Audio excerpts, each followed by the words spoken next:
mais eficiente já botou.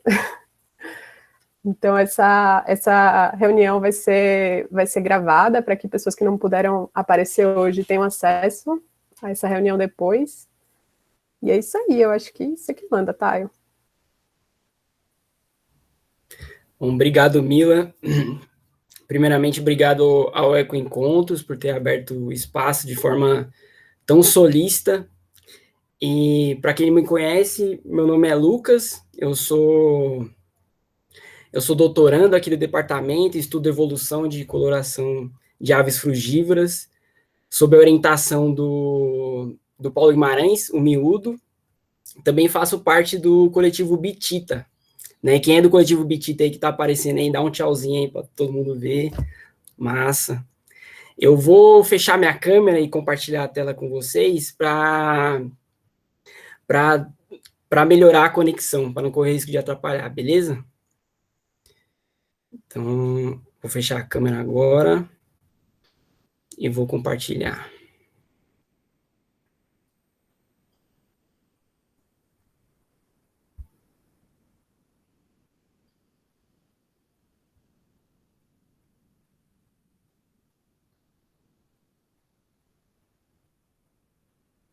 Bom, tá todo mundo vendo minha tela? Estamos vendo o modo de edição. Massa. Agora está a apresentação, show. Massa.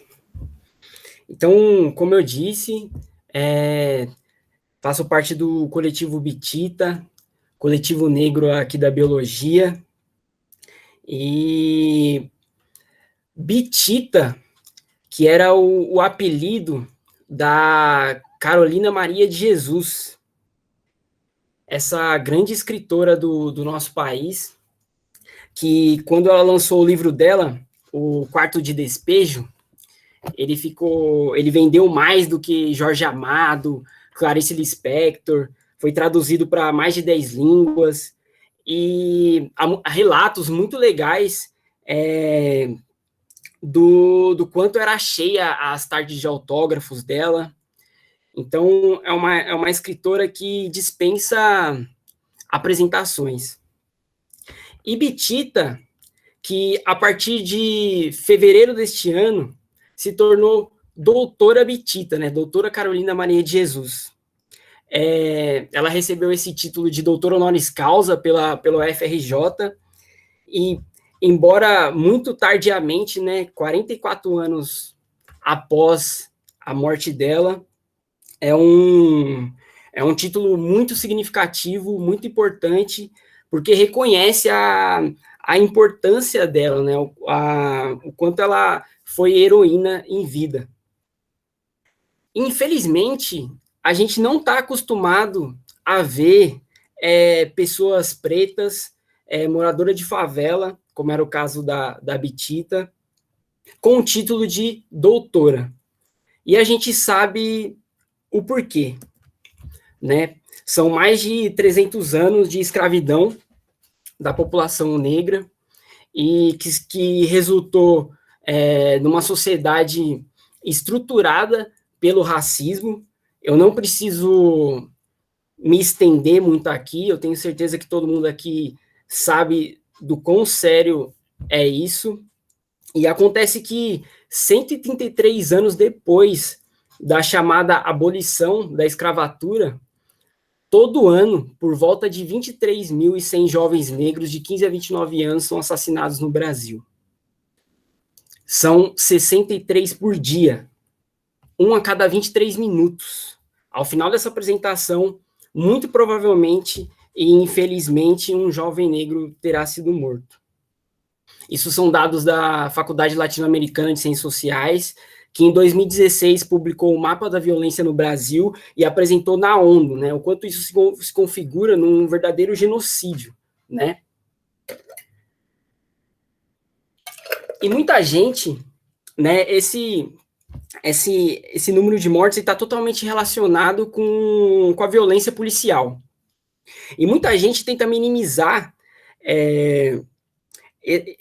isso, falando que policiais também morrem. E é verdade, policiais também morrem, mas PMs negros morrem mais que os colegas brancos, mesmo sendo minoria na polícia. Negros são apenas 37% do efetivo das polícias. Dos 726 policiais mortos no Brasil entre 2016 e 2017, 51,7% eram negros, ante 48% brancos e 0,3% amarelos. O que eu quero dizer para vocês aqui é que há tantas evidências mostrando a gravidade do racismo, que negar a existência do racismo no Brasil é como negar a existência do aquecimento global, né? E acontece que a maioria das pessoas com título de doutor no Brasil deveriam ser negras. Isso porque a maioria da população brasileira é negra. Somos 56,10% por volta, né, de pessoas negras na população brasileira, dados de 2020 do IBGE e do IPEA. No entanto, entramos no século XXI com menos de 25% do corpo discente sendo negro.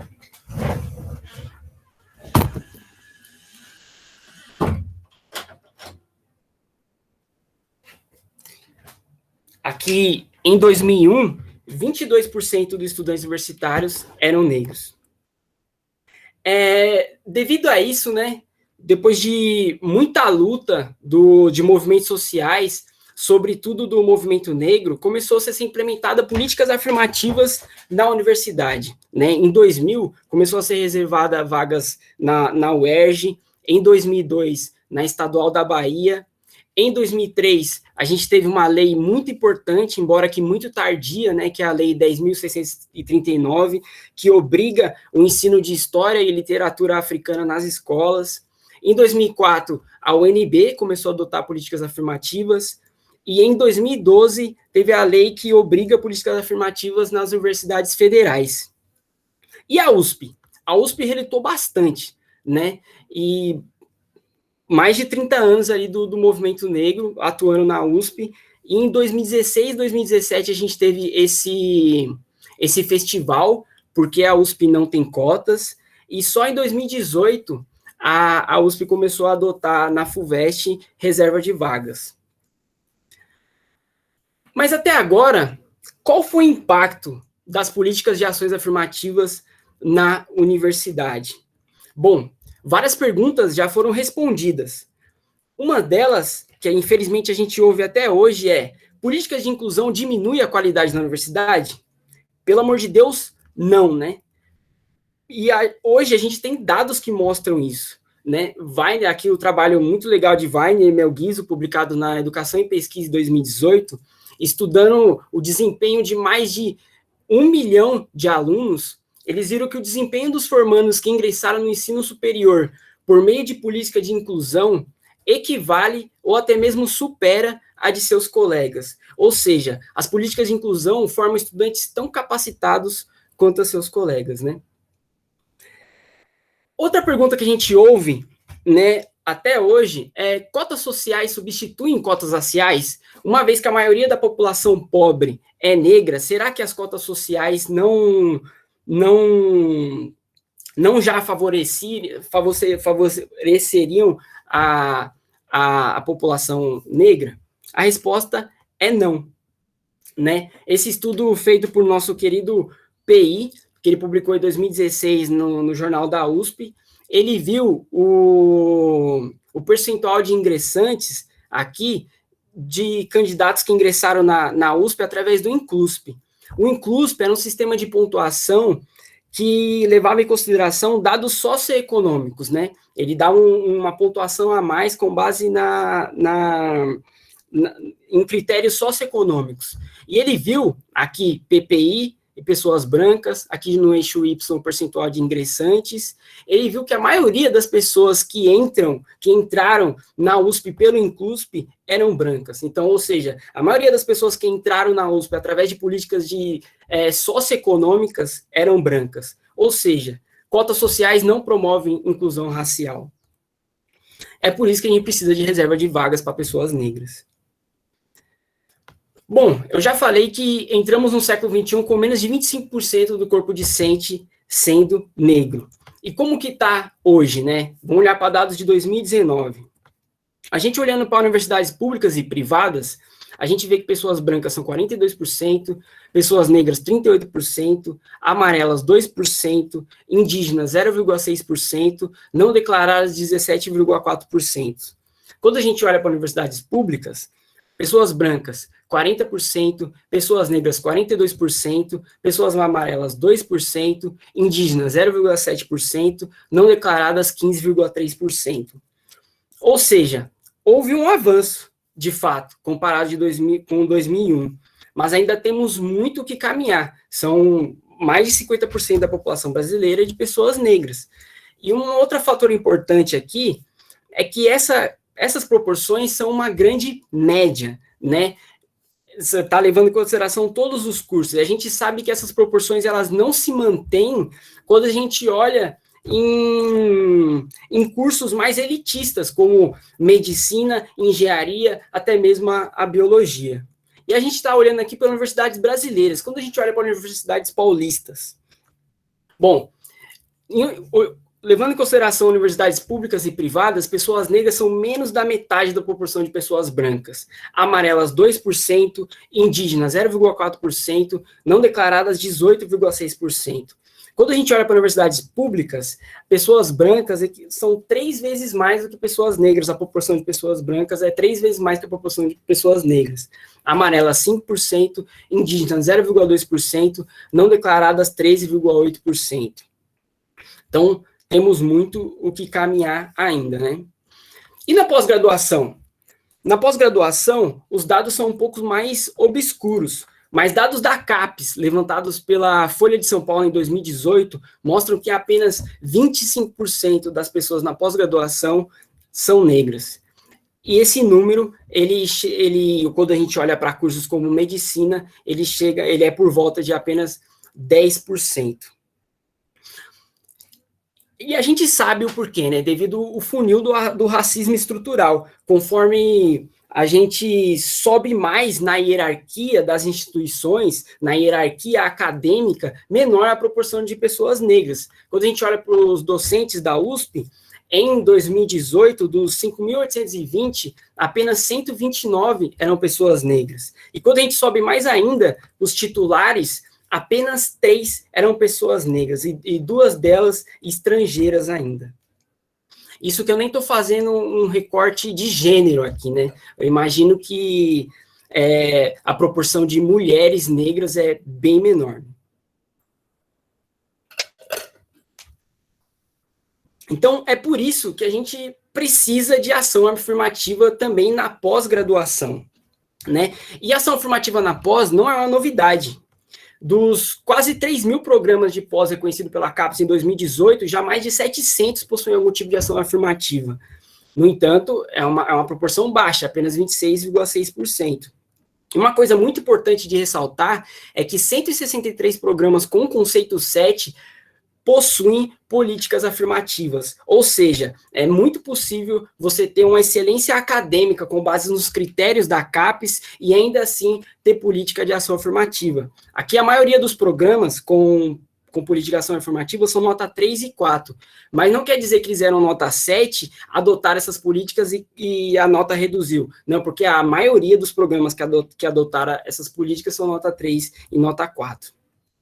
E São Paulo é um dos estados com menores proporções de programas de pós-graduação com políticas afirmativas, apenas 3,6%, né? Muito atrás de Minas Gerais, que é mais de 50%, Rio de Janeiro, quase 40%, aqui Tocantins, 100%, e Acre, 100%, por exemplo, aqui.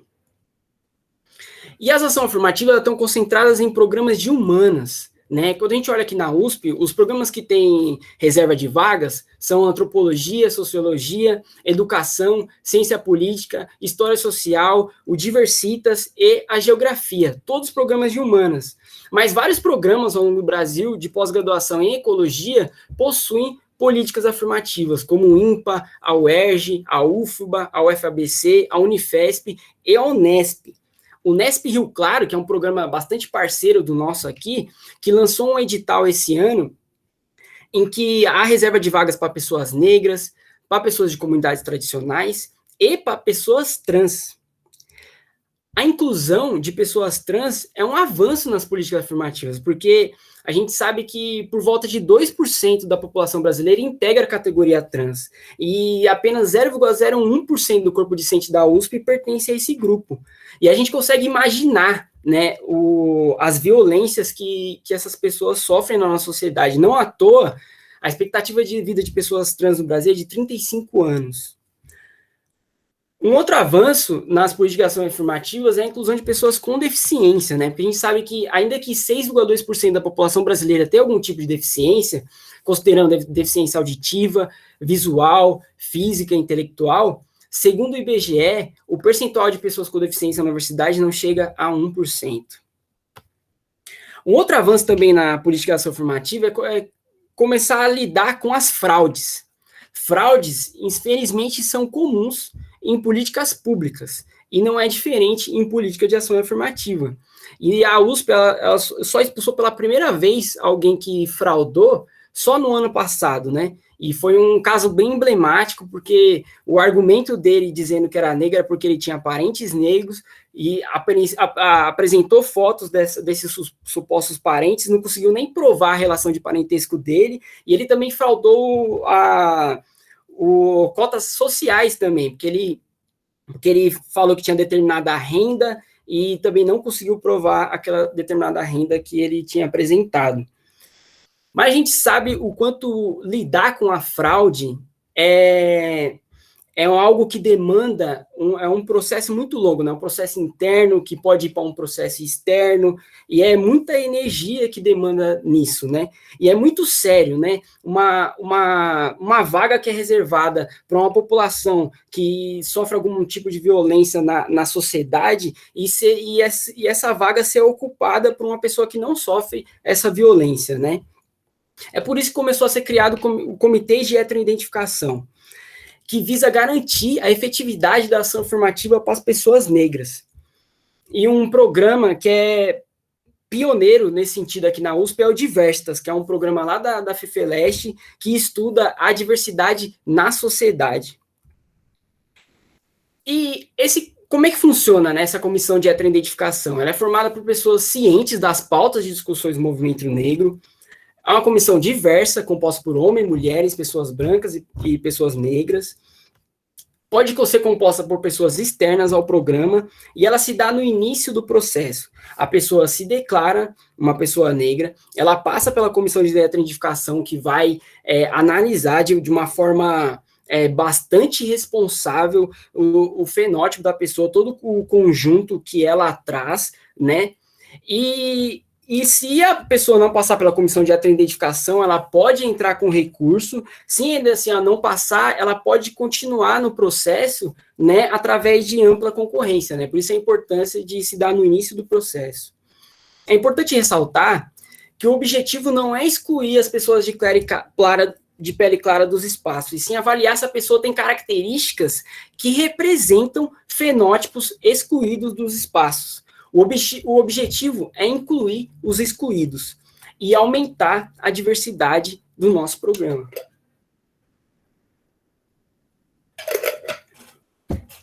A diversidade que traz benefícios à transformação social, à produção de pesquisa e conhecimento, né?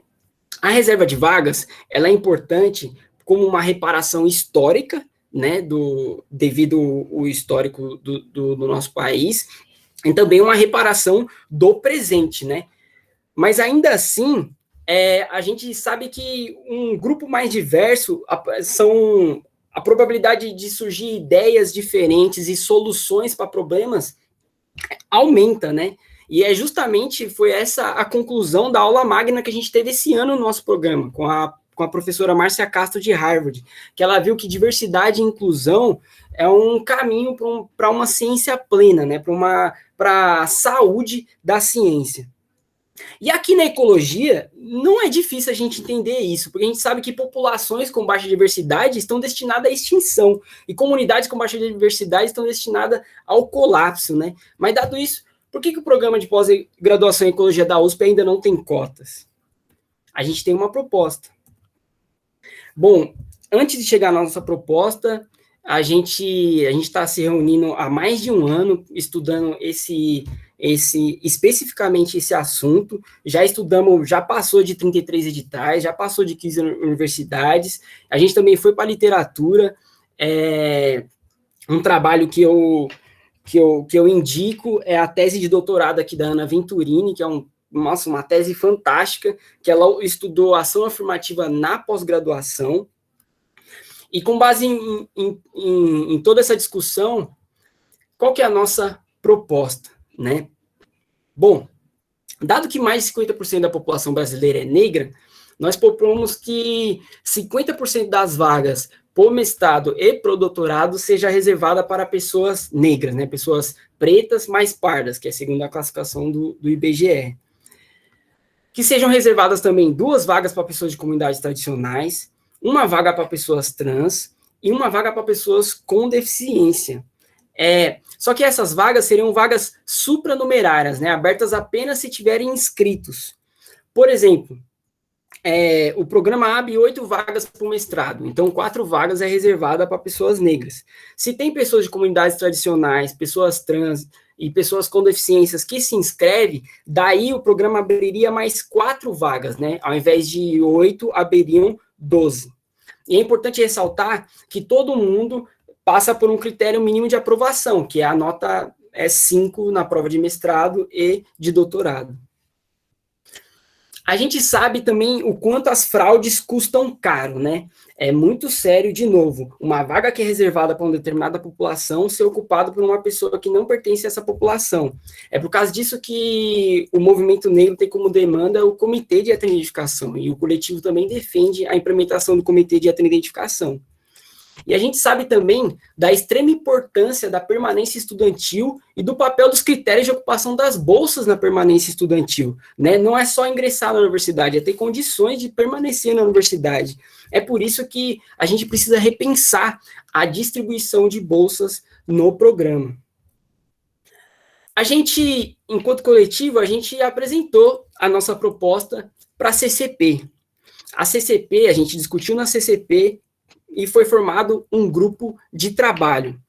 Foi discutindo com o grupo de trabalho que a gente, enquanto coletivo, a gente resolveu tirar a nossa proposta de distribuição, a nova proposta de outro mecanismo de distribuição de bolsa com base na vulnerabilidade social e também da implementação do Comitê de Identificação.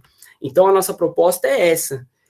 Atualmente, 50% das vagas de mestrado e doutorado é reservado para pessoas negras e vagas supranumerárias para comunidades tradicionais, pessoas trans e pessoas com deficiência. Quanto ao comitê de identificação e a distribuição de bolsas, a gente vai construindo, né? A gente vai conversando ao longo do tempo aqui no programa. E a gente tem uma agenda, né? O grupo de trabalho, ele está trabalhando numa proposta de edital com reserva de vagas, que vai ser publicado aqui no dia 15 de julho. No dia 16, às 18, o grupo de trabalho ele vai fazer uma leitura, fazer uma live, em que vai ter uma leitura do edital, da proposta de edital, e também respondendo dúvidas que eventualmente aparecer. E o coletivo está organizando um simpósio, porque a pós-graduação em Ecologia da USP ainda não tem cotas. E vai ser no dia 19, no dia 20, né, que é uma segunda e uma terça, no dia 28 e no dia 29, que é uma quarta e uma quinta. Todos esses dias, às 16 horas. No dia 19, a gente vai ter uma palestra com a mestra Najara Costa, que é cientista social, agora é doutoranda lá no Diversitas, e ela publicou esse livro recentemente, que Quem é Negra e Quem é Negro no Brasil? E ela vai discutir isso com a gente. Nesse dia também, a gente vai ter uma palestra com a doutora Ana Helena Passos, também do Diversitas, que agora ela é pós-doc, e ela vai falar para a gente sobre branquitude. No dia 20, a gente vai ter uma palestra com a mestra Tereza Teles, que também é doutoranda lá do Diversitas, e com o Ricardo Macegossa, do Núcleo de Consciência Negra.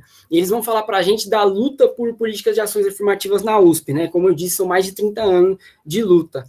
E a Tereza, ela também vai falar de como funciona lá no Diversa, né, que é um programa que num ano reserva 80% das vagas, e no outro ano reserva 50%. Então, vai ser muito legal a conversa com eles também. No dia 28, a gente vai ter uma palestra com a professora doutora Adriana Alves, que é geóloga lá na Geociência, lá das Geociências. E ela tem estudado muito o racismo estrutural dentro da USP. E ela vai falar para a gente da desigualdade na USP em números. Nesse dia, a gente também vai ter uma palestra com o antropólogo mestre Emerson Souza, doutorando lá na antropologia. E ele é guarani, e ele vai falar dos povos indígenas na USP, né? Vai falar também dos editais que são próprios, né? Que são diferentes para povos indígenas, e tem que ser, né?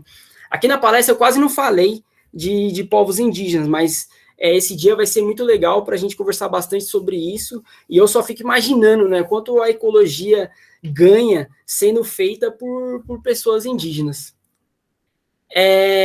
Também, né? No dia 29, a gente vai ter uma mesa com o coletivo, a gente vai fazer um balanço de todos esses 4 dias, e também a gente ainda estamos acertando a agenda. A gente também vai convidar uma pessoa que tenha autoridade para falar da questão de pessoas com deficiência e também de pessoas trans. Então, vejam que, além de hoje, a gente vai ter vários dias para poder discutir, para poder construir, para poder tirar dúvidas, para na plenária, que ainda vai ser marcada a data, vai ser na primeira quinzena de agosto, a gente poder aprovar esse novo edital com reserva de vagas. Agora, falando enquanto discente, a gente discente na plenária, a gente tem direito a 6 delegados que vão votar. Então, a gente precisa de uma assembleia discente para a gente discutir, tirar a nossa posição, que eu espero que seja a favor, né? E também para a gente eleger esses 6 delegados para votar na plenária. Então, a gente tem vários dias aí para a gente discutir. Bom, chegando no final,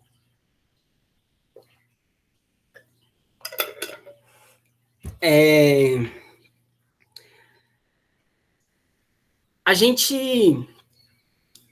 está passando por um momento bastante difícil, né? Eu nem preciso falar disso, porque eu tenho certeza que todo mundo aqui está passando por algum problema atual, né? E eu, particularmente, eu tive bastante problema com ansiedade, né?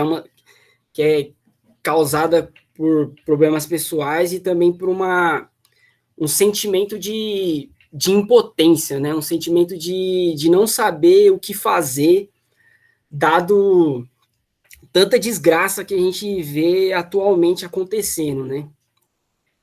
E acontece que quem sabe, eu sei que também não estou sozinho aqui nessa situação, a gente se sente assim, né? Numa completa escuridão, né? E sem saber o que fazer. Mas a verdade é que, quando vem uma luz, a gente sabe o que fazer, né? Essa é uma imagem bastante batida, né? Mas eu acho que é a melhor imagem para descrever aqui o que a gente precisa fazer, porque é uma coisa que eu esqueço às vezes, e eu acho que não sou eu que esqueço isso às vezes. A gente é o programa de pós-graduação em ecologia da USP. A gente é um programa de pesquisa da maior universidade da América Latina. Então, o que a gente faz aqui tem um efeito muito, muito grande na sociedade. E o que a gente está propondo aqui enquanto coletivo é uma melhoria, é um caminho para melhorar, é que a gente tem um impacto na sociedade positivo.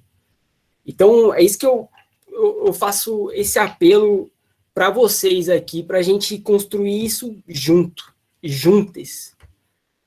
E é isso. Muito obrigado.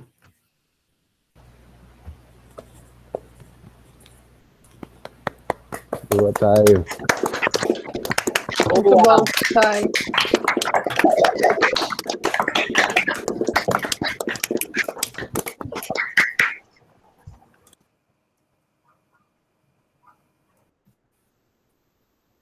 Muito bom, Thay, muito obrigada. Obrigada ao coletivo como um todo também, e a todo mundo que está engajado aí no GT. Acho que agora a gente tem um espaço bem bacana aqui para conversar, tirar dúvidas, propor ideias e juntos irmos aí construindo isso aí. Já temos uma mãozinha levantada aqui, claro, se quiser mandar. Oi, gente, boa tarde. Deixa eu ver se minha câmera, se não vou ficar muito escura. Posso abaixar a mão, né? Aí. Bom, não sei, tem tantas coisas. Vou tentar fazer as perguntas aqui, que eu fiquei pensando em tanta coisa para falar. Bom, primeiro, super obrigada, Thay, pela apresentação. Nem sei o que dizer, eu fico até emocionada, sabe? Eu fico tão feliz com essa ocupação desse espaço, finalmente, né? Assim, finalmente, ainda que a duras penas, assim, eu né, sou branca, não passei por essas coisas que vocês passam, mas eu sou 100% solidária. E aí, eu queria perguntar, uma coisa que me chamou a atenção, essa coisa das pessoas que não se declaram, que é uma porcentagem até alta, né, da pesquisa lá das universidades, né, eu acho que tanto na graduação quanto na pós. E vocês têm ideia de quem são essas pessoas? Eu fiquei intrigada, assim, porque eu achei uma porcentagem alta. Essa é uma pergunta. Eu vou fazer a outra já, porque eu acho que é até simples. Eu não entendi muito bem a questão das bolsas, quando você fala da pós na USP, né? Eu não entendi quais são as questões. Eu entendi que vocês vão discutir mais para frente, mas eu achei que tinha alguma coisa... Eu não sei, acho que eu boiei um pouco. Se você puder falar um pouquinho. Obrigada. Bom, obrigado, Clarice.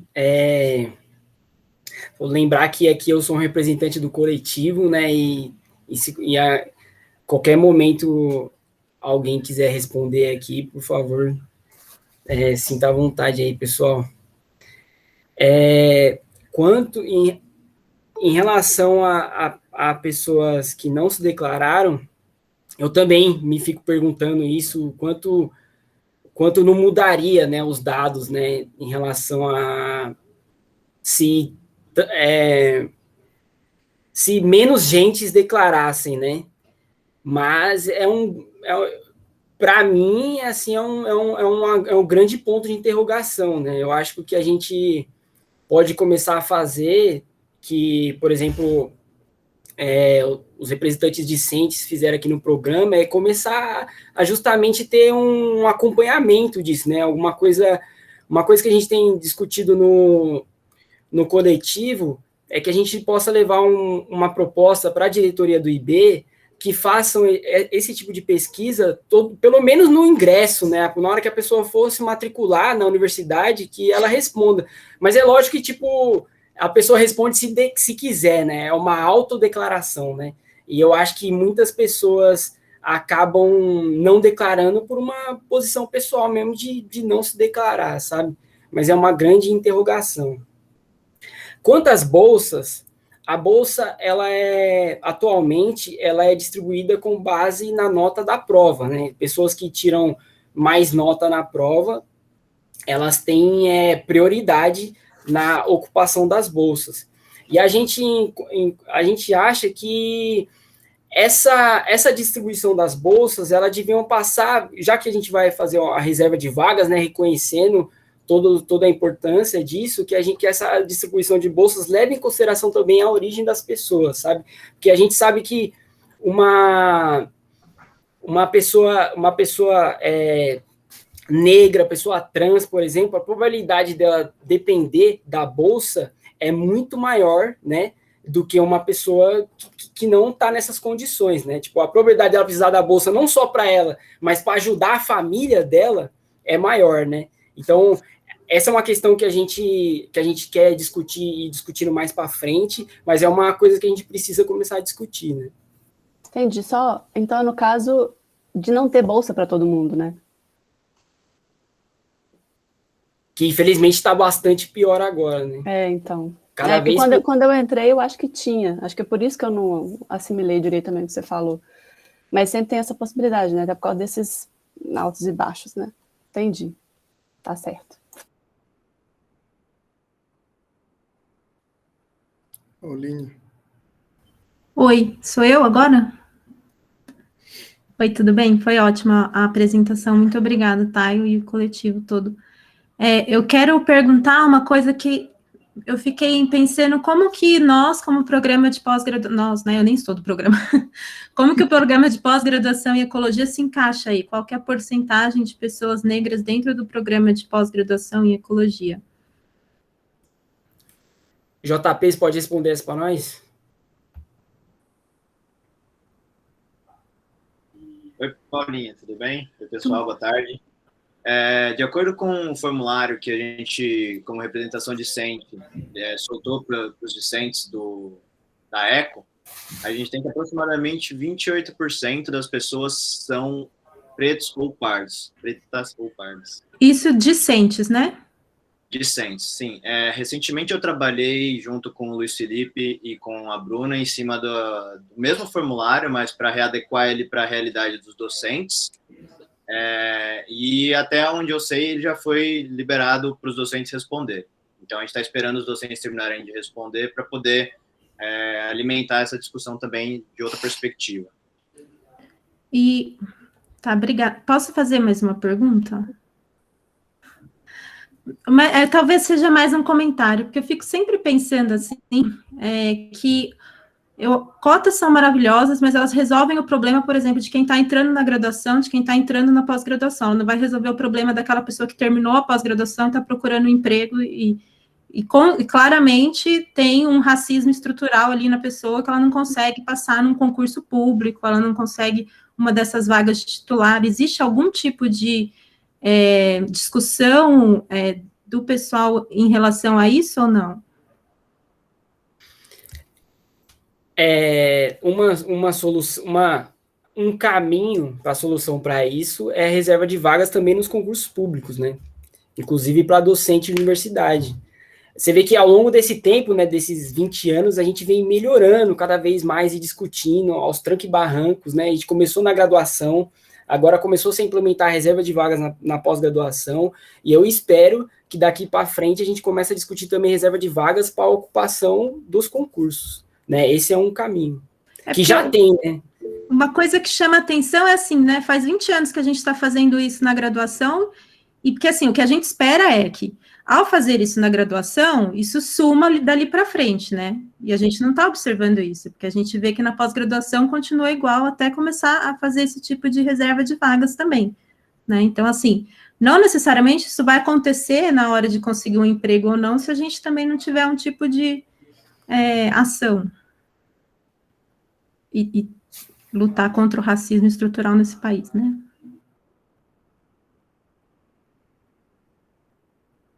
JP? Complementando um pouco a resposta do Taio, existe uma lei que já condiciona institutos, parte da federação a reservar vagas para pessoas negras. Se eu não me engano, é a lei 12.990, alguma coisa assim. Isso, obrigado, alguém mandou, obrigado. Ela já condiciona para que concursos públicos tenham isso reservado, mas isso é a nível federal, né?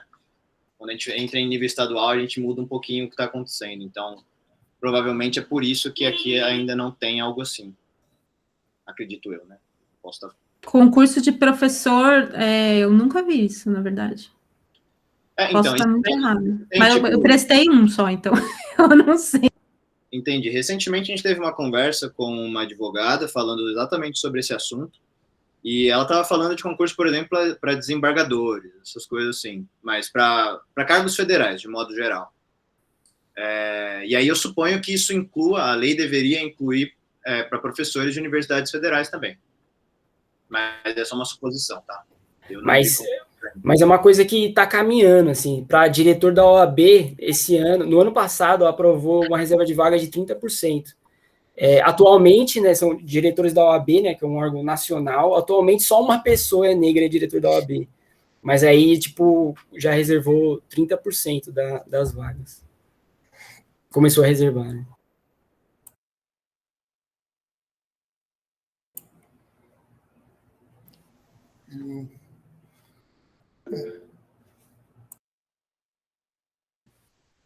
Rafa? Opa, acho que o Adrian ia falar. Bom, vou rapidinho. Bom, de novo, agradeço, é muito massa ver, ao mesmo tempo que preocupante, né, mas ver essas coisas em números que acho que ajuda a deixar mais em evidência a situação, e agradeço aí por trazer isso para a gente. E aí eu fiquei me perguntando, né, tipo, os dados que agora levantaram, não, os RTs, da situação atual, mas será que valeria a pena saber quantas pessoas estão procurando a pós-graduação na ecologia e manter isso como parte da inscrição no processo seletivo para mais para frente ter esses dados e como que está esse balanço no futuro? Há previsões de fazer isso? Enfim, só queria entender um pouquinho melhor também esses outros frentes. A discussão está rolando sim, na última reunião da CCP, nós apresentamos esses dados que a gente levantou com vocês, né, que vocês responderam, e aí teve uma conversa nesse sentido, de manter essa informação ativa, né, continuar indo atrás disso o tempo inteiro. A proposta original que eu fiz foi que a gente fizesse isso pelo menos quando a gente fosse entregar relatórios para a CAPES. Então, esse ano a gente entregou um recentemente, e daqui 4 anos tem o próximo, 3 ou 4 anos, acho que são 4. E aí a proposta que eu fiz foi que isso fosse levantado pelo menos nessas duas situações. E aparentemente a gente deve lidar com isso já nas matrículas, né? Eu não sei bem, a gente ainda ficou meio em aberto essa discussão, mas está rolando. Obrigado por perguntar, isso faz todo sentido. Mas, desculpa, eu acho que o Adrian estava comentando da gente saber também da procura, né? Tipo, no momento de inscrição. Foi isso, Adrian? Porque eu fiquei viajando que para a gente saber a procura das pessoas, né? Porque a gente sabe que existe uma barreira antes, né? Muita gente nem chega a procurar. Eu posso estar enganado no que eu estou dizendo agora, mas a gente chegou a passar por esse tópico também na discussão. Aqui ainda, como não foi nada fechado, não vou dar nenhuma posição oficial sobre como isso vai ficar, mas a princípio a discussão está ativa, sim.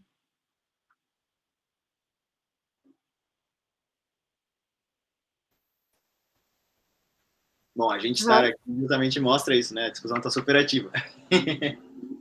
Sucesso. Rafa? Valeu, Milo. Bom, primeiro, toda a força aí pro coletivo, bom demais ver isso, tá? Eu parabéns pela apresentação, foi muito clara, muito, enfim, didático pra caralho, muito bom, velho. E outra coisa que eu ia falar, eu acho que essa questão da bolsa é super importante, também tem que vir junto, e além disso eu sugeria, provavelmente já devem ter pensado sobre isso, mas também outras questões ligadas à permanência, né? Como critérios da seleção de monitor e APAE, né? E também da verba ProEx. Acho que isso é tudo no mesmo pacote, assim, né? Mas essa questão do critério das bolsas pela nota da prova, eu acho bem bizarro, mas enfim, maravilhoso que isso já está na discussão. E uma outra ideia que eu tive agora meio doida aí, quando o Taio começou a falar, no finalzinho ali, da visibilidade, né?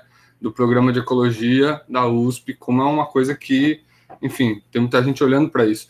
Então, acho que talvez aproveitar isso na hora de fazer a proposta desse cálculo de vagas e tentar colocar o contexto, né, ao invés de mirar nos 56% da população, mirar no quanto ainda falta dos outros programas se engajarem e tentar colocar isso na conta de alguma maneira. Então, colocar um piso, né, de vagas de 50%, mas, além disso, enquanto os outros programas não se mexem, incluir na fórmula de que essa porcentagem aumente, né?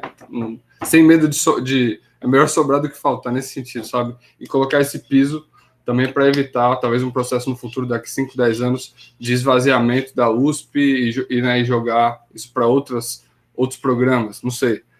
Mas, não sei, tentar colocar isso na conta, entendeu? De que à medida que os outros programas se engajam e colocam essas cotas, esse número na USP tende a 50%. Mas no começo pode ser 90%, enfim, nesse sentido, sacou? Mas foi uma ideia só. Mas bom demais, valeu aí. Não, valeu, mano. Tipo, é uma ideia sensacional, e esse é o raciocínio do Diversitas, né? Que reserva um ano 80% e o outro ano 50%, né? E uma ideia legal que você trouxe é que a gente também tem essa visão, sabe? A gente tem a consciência aqui que a gente começou a trazer essa discussão e essa luta aqui no programa de ecologia, mas a nossa meta é também avançar nos outros programas também, no sentido de também que seja implementado em outros programas também aqui da biologia. Né? Valeu, mano.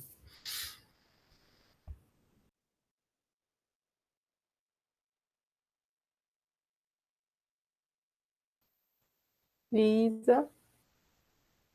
Oi, gente, tudo bem? Cheguei aqui de fora, de longe, mas pensando um pouco... Bom, primeiro, Thay, obrigada pela apresentação, obrigada pelo coletivo. Acho que esses dados são riquíssimos, assim, eu acho que se tiver... Não sei se está publicado em alguma página, né? Eu sigo vocês no Instagram já, eu acho que seria interessante, assim, fiquei bastante curiosa, assim, achei muito interessante. Acho que, como o Adrian disse, e também na palestra inaugural, né, o primeiro passo é diagnosticar o problema, quantificar, para pensar nos próximos passos, assim. E aí, linkando um pouco com a pergunta, agora eu não lembro quem foi, acho que foi do Adrian, né, nesse sentido de entender um pouco a intenção de entrar no programa, né, não sei como é que anda a X-Escola, aliás, eu estou vestida de X-Escola hoje, mas a X-Escola podia ser uma ferramenta, né, de aproximação dessas pessoas, discentes que estão no programa, que querem entrar no programa, ou sei lá, enfim, podia ser uma forma de abordar, de incentivar também, não sei como é que anda as intenções em relação a isso, mas poderia ser nesse sentido também, né, uma sugestão. E aí uma pergunta é que, nas perguntas que vocês fizeram de discentes, de docentes, vocês também perguntaram a origem das pessoas, se elas eram nativas do Brasil ou se eram estrangeiras, não sei se essa problemática, não sei se para o programa da ecologia, do IB, né, mas pensando em outros lugares da USP mesmo, né, se a questão da pessoa não ser do Brasil ainda agrava um pouco mais a situação dela de se manter, né, aqui, assim, que eu acredito que é mais difícil também, não sei. Se eu tô viajando muito. Mas enfim, é isso.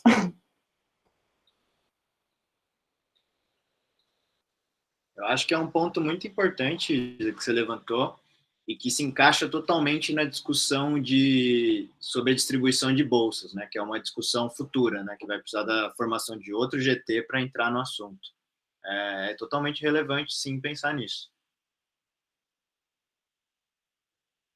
Quanto à ecoescola, eu acho que tem um papel fundamental, né? Eu lembro muito bem uma questão de uma pessoa que indagou a ecoescola, né? Falou assim, meu, vocês não têm reserva de vagas para pessoas negras, como assim? Vocês estão viajando? E daí, só que eu acho que a ecoescola, ela pode ser um fator muito importante de divulgação, né? Eu acho que uma vez a gente aprovando reserva de vagas, assim, a gente tem intenção de mandar para a Folha de São Paulo, sabe? Para o Mídia Ninja, para ser uma coisa que seja realmente ganhe visibilidade, assim, para as pessoas procurarem, né? Porque eu acho que nesse tempo que a gente está vivendo pode ser um horizonte, né? Um horizonte para quem está se formando agora, está sem perspectiva, né? E adora ecologia, ou então vai começar a adorar, daí procurar o programa, né, que tem reserva de vagas. Né? Complementando um pouco o que o Taio falou, uma informação que talvez tenha passado um pouquinho batida na apresentação, sobre as outras universidades paulistas que já têm algum tipo de política de reserva de vagas, né? E segundo o levantamento que a gente fez, por enquanto, os cursos de ecologia conhecidos, só o nosso e na Unicamp, que não tem nada. Né? Então, tem na Unifesp, tem na UFABC, tem na Unesp. Não me surpreende. Não, exato, né? Assim, tudo bem. Não procurei todos os cursos da área de biodiversidade, né, na busca que eu fiz sobre isso, mas me surpreendeu saber que nas outras... Bom, me surpreendeu, abre aspas, né? Me surpreendeu encontrar nas federais, mas depois eu discuti que para as federais é uma lei isso, né? Então, surpreende e não surpreende ao mesmo tempo.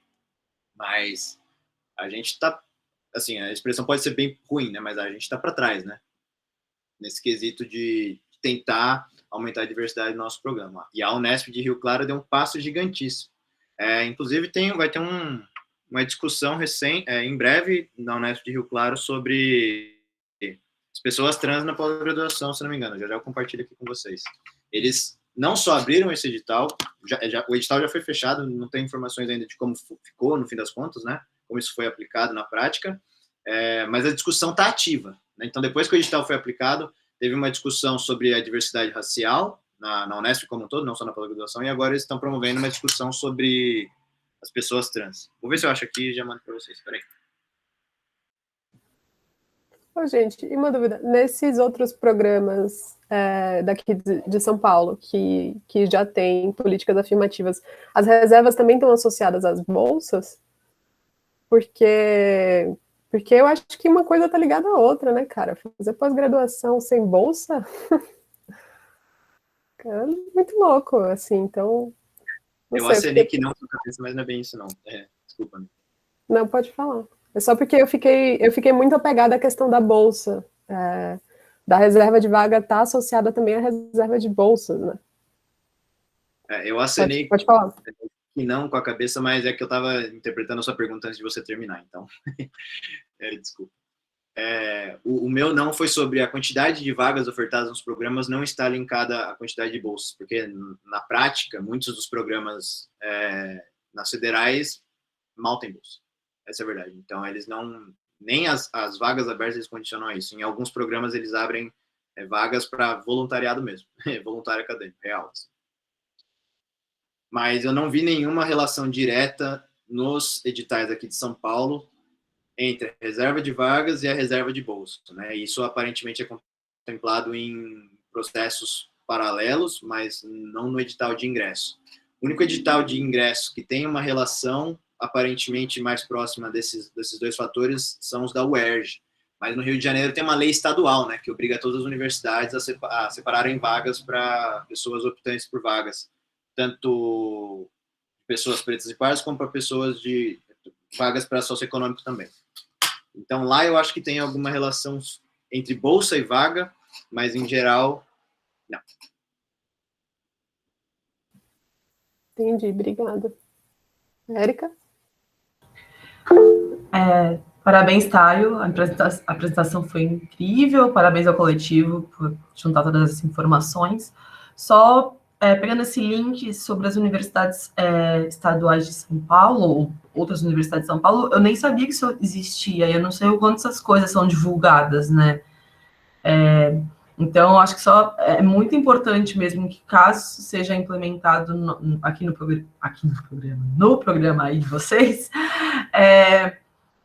isso realmente seja bem divulgado, porque a impressão que eu tenho é que essas informações não chegam em quem deveria chegar. Eu não fazia a menor ideia, não me enquadro, mas eu nunca tinha ouvido falar que tinha essas vagas nas universidades para pós-graduação, e eu suspeito que boa parte das pessoas que estariam interessadas nessas vagas nunca ouviram falar nelas também. Então, é muito importante que, quando isso acontecer, vamos já pensar positivo, que essas coisas sejam muito bem divulgadas no maior número possível de mídias. Porque, né? Não adianta muita coisa. Não, com certeza, Eric. Isso é uma coisa que eu sempre falo, assim, que, tipo, a grande barreira, a principal grande barreira, né, é a informação, né, tipo, a pessoa saber que existe, né. A outra grande barreira é a perspectiva, né, ela não só saber que existe, mas saber que ela tem a possibilidade, tipo, aquilo é para ela, tá ligado? Então, isso são duas barreiras invisíveis, assim, que limita muito, tá ligado? Então, eu acho que, com certeza, a gente quer cair matando, assim, na divulgação, e também um passo nesse sentido para criar perspectiva é o que a gente está levantando aqui, né? Várias pessoas levantaram, que é a relação das bolsas, né? Então, é uma coisa que... Informação e perspectiva é uma coisa que a gente tem que estar sempre levando em consideração.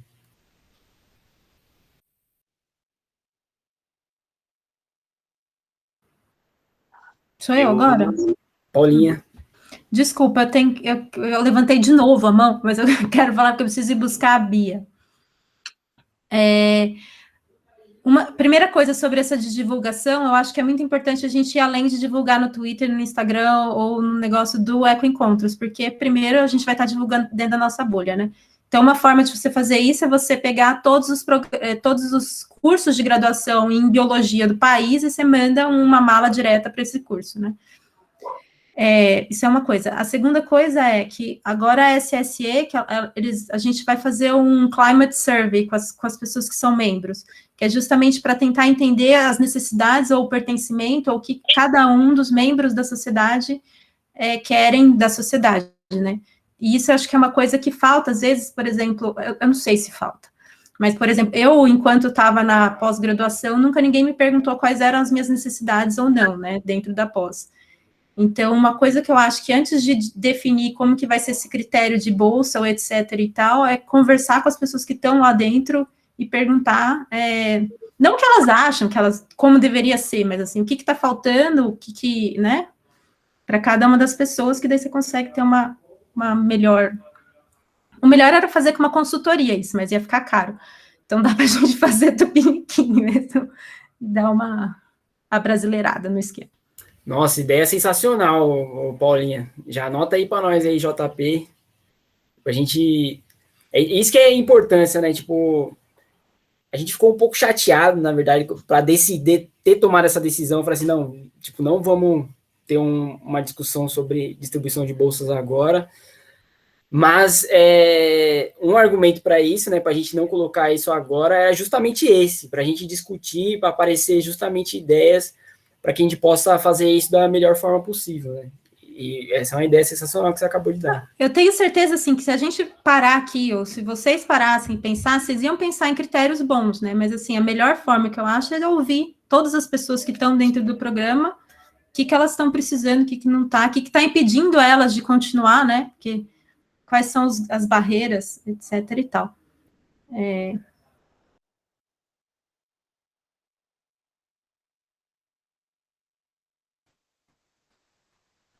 Bruno.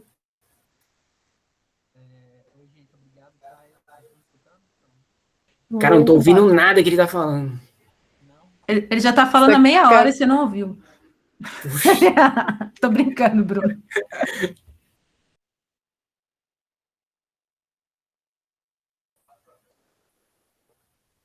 Falou que depois vem para cá, para o microfone. Já falei também para ele vir para cá. Só pegando um gancho, já que o Bruno tá mudo, que a Paulinha falou, como eu sou de uma particular, puxando a sardinha pro meu lado, lá também tem o pessoal que entra por ProUni ou por FIES, e definitivamente não chega informação nos particulares, tá? Não chegava informação nem de interview, ou seja, nem de farra a gente ficava sabendo de informação, quanto mais de coisa que prestasse, que era oportunidade de estágio, oportunidade... Não chegava, gente. Eu só soube o que era biologia, enquanto vocês conhecem, quando eu entrei na USP no mestrado. Então, assim, nas particulares, no Instituto Federal, que nem eu dei aula na graduação no Instituto Federal, quase ninguém sabe que tem alguns institutos federais que têm licenciatura em biologia. São esses cursos muito menores que a informação definitivamente não chega. Então, era bom também a gente pensar em maneiras de fazer essa informação chegar. Nossa, a ideia da mala direta da Paulinha eu adorei, né? Vou mandar... arrumar algum jeito de articular alguma plataforma, assim, que tenha contato de todas as graduações, né? Isso não é difícil, né? Na era de metadado, né, mano? Não deveria. O ideal era o CRB dar uma ajudada, né? Mas não dá pra... Mas ele já te manda uma agenda, você quer mais o quê, velho?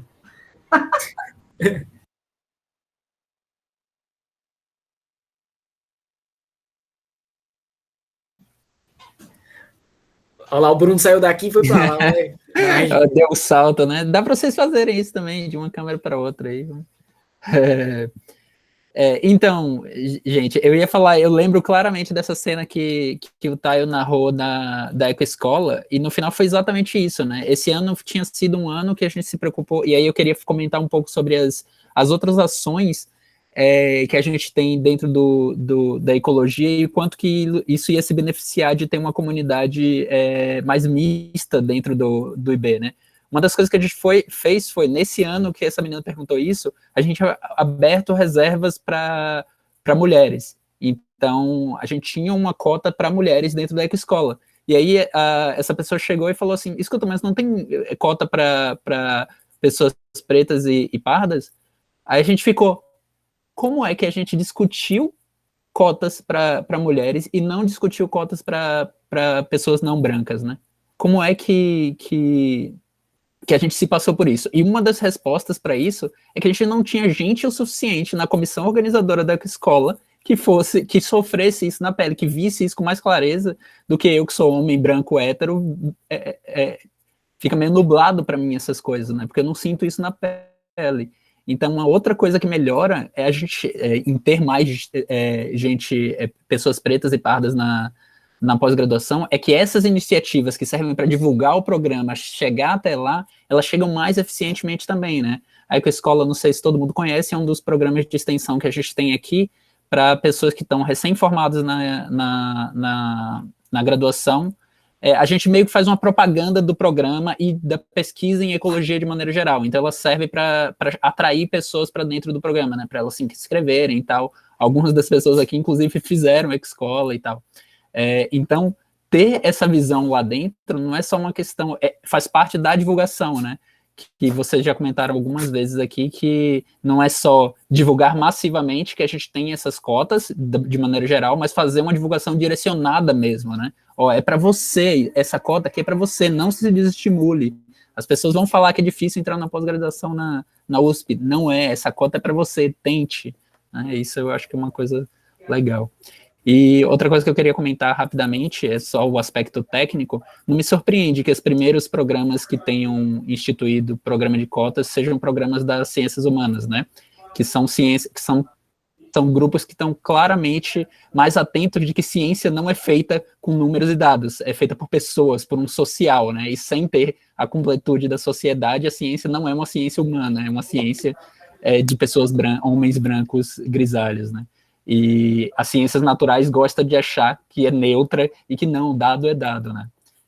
E aí, para mim, isso é muito claro por que esse padrão aparece, né? São comentários sobre os dados técnicos. É isso. Ô Bruno, deixa eu só falar um negócio. Eu acho que esse teu comentário mostra justamente por que a gente precisa perguntar para todo mundo, né? Vocês não tinham parado para pensar que vocês precisavam ter uma reserva de vaga para negro, porque não tinha nenhum na comissão organizadora naquele ano, entendeu? Então, assim, por isso que a gente tem que conversar com todas as pessoas que estão aqui e as pessoas que não estão aqui também, né? Porque, enfim, é isso.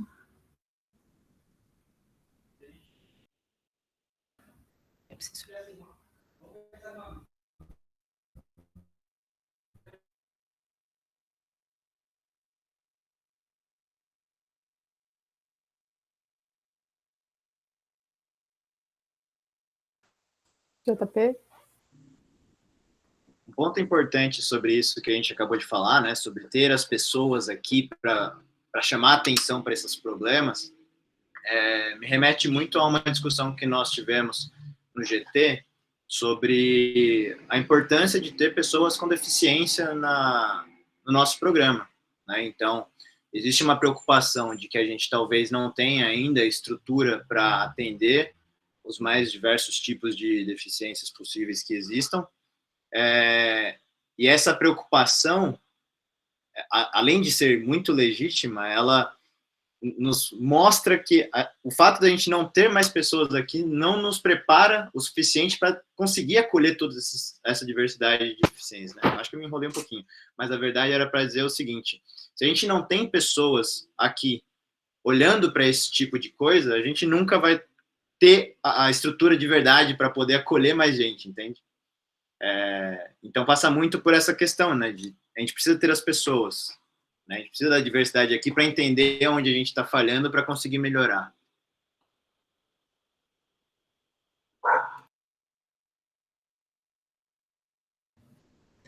Rosana? Oi, gente, boa tarde. Desculpa não ligar a câmera, mas eu vou falar rapidamente, já puxando o gancho do comentário do João. Realmente é muito importante essa representatividade, mas eu, como pessoa branca, eu tenho feito um exercício que eu acho que também ajuda muito a gente furar nossa bolha, que é começar a se questionar sobre o que as pessoas estão ao nosso redor. Eu, como mulher, eu só me questiono, tipo, nossa, você olha a foto lá de um corpo docente, pô, só tem homem aqui, né? Mas eu também comecei a questionar onde estavam as pessoas pretas, principalmente vendo fotos de cursos de medicina que... Não, sai. Que chega, minha gata. Que chega a ser até divertido, entre aspas, porque você vai, exatamente, mulheres pretas, aí você vai, cadê as pessoas trans, eu sei que é muita gente para a gente pensar, mas a gente tem que furar a nossa bolha, porque eu acho que esse é o principal problema, que além dos cursos estarem sendo coordenados por pessoas muito padrão, as pessoas padrão que estão dentro dos cursos também, elas não estão fazendo esse exercício, então eu acho que convido aí todas as pessoas brancas, né, que é o foco do encontro, aonde vocês forem, gente, qualquer lugar que vocês estejam, comecem a se questionar. Eu mesma não conheço nenhuma pessoa trans, nem de maneira colega, amigo, nada, e eu realmente gostaria de furar essa bolha, mas ainda não tive oportunidade, mas não é por isso que eu deixo de pensar nelas. Então, vamos ter essa galera dentro do curso, no IB, no PPG-ECO, mas mesmo quando elas estiverem ausentes, que seja por um tempo, vamos pensar nelas. É isso. Obrigada. Valeu pelo seu comentário, Rosana. Eu acho que eu traduzo assim, o que você está querendo dizer, assim, que eu gosto de pensar que é o quão privilegiado a gente é, né? Eu acho que essa é uma pergunta que eu faço para mim, né? Tipo, eu saí da onde eu saí, tô onde eu tô, mas eu sou bastante privilegiado comparado com as pessoas que cresceram comigo. Eu sou bastante privilegiado enquanto homem, né? Então, essa é uma coisa que eu tô planejando pichar lá no CA já faz um tempo, mas eu acho que eu vou aproveitar e até o final do ano que a gente vai estar em quarentena, acho que farei isso.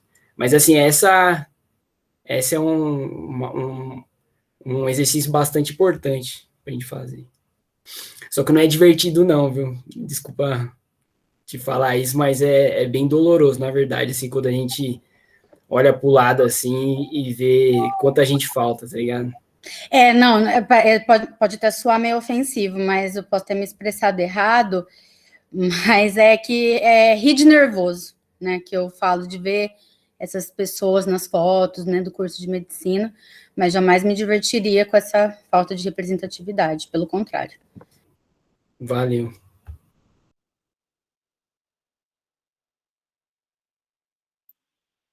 Dentro dessa proposta que a Rosana fez sobre o refletir sobre os nossos privilégios e tudo mais, eu acho que a gente vai ter muito o que ouvir e aprender no simpósio que o coletivo está organizando, especialmente sobre esse assunto em específico na segunda-feira, né, na discussão sobre a branquitude.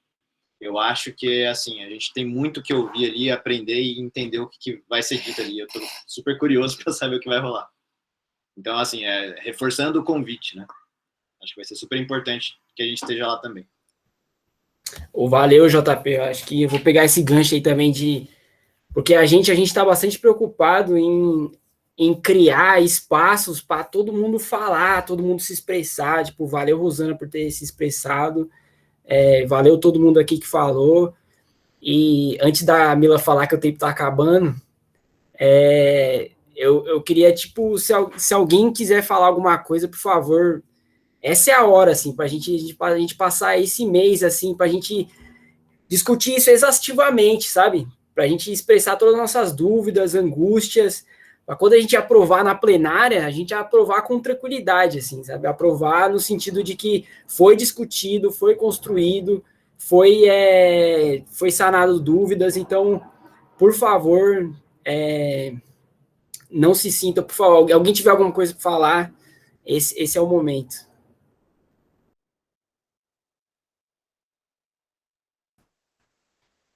Eu não ia falar que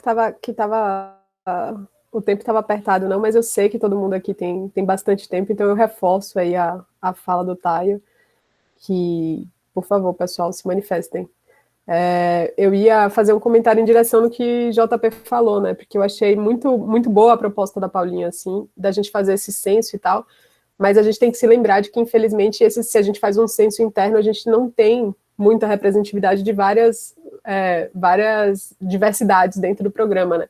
Então, acho que por isso que é tão importante a gente ter esses momentos de conversa com outras pessoas, então, que nem essa agenda sensacional que vocês montaram aí, e também a gente conversar com pessoas trans, conversar com indígenas e tudo mais, com pessoas com deficiência e por aí vai, porque eu acho que abarcar essas pessoas no censo vai ser fundamental também, né?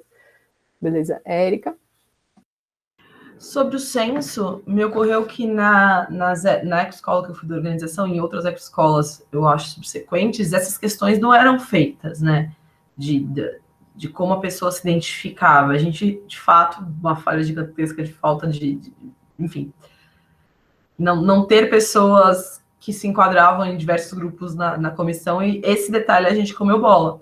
Então, a gente não teve essa informação nas ecoescolas anteriores, mas nas próximas, eu acho que isso poderia ser uma pergunta bem legal, também porque as pessoas que procuram a escola são pessoas que têm interesse em ecologia do Brasil inteiro, em geral, e algumas pessoas de fora. Então, já é uma amostra boa de como tal, de quais são as características das pessoas que têm interesse em ecologia, porque a gente teve inscritos, sei lá, 300 inscritos, 400 inscritos em alguns anos. Então, é uma forma de ter essa amostragem externa, que a gente acaba tendo acesso só pelos formulários de inscrição da escola. Agora, eu não sei o quanto que daria para resgatar essas informações das anteriores. Talvez a galera tenha essas listas de e-mails, mas é muito difícil, né, de minerar esse tipo de informação, eu acho. Dependeria da boa vontade das pessoas de mandar uma resposta, responder no formulário, como ex-aluno da escola, mas também não é impossível. Há essa possibilidade. Então, a gente tem os antigos alunos, que a gente deve ter esses registros em algum lugar e dá para minerar essas informações do histórico, né, dos inscritos na escola, e dos próximos. Poderia ser um ponto de partida, enquanto a gente não tem uma outra forma de acessar essa informação. Valeu, Érica. Só para responder uma questão aqui no chat rapidinho, que a Clarice perguntou se o simpósio será focado no que acontece na USP, né? Só para relembrar, o primeiro dia a gente vai ter a palestra da Najara, que ela é cientista social, e ela vai falar sobre negritude, né? E nesse mesmo dia a gente vai ter a Ana Helena Passos, que é uma monstrona também, e vai falar sobre branquitude, então é uma coisa bastante geral, né?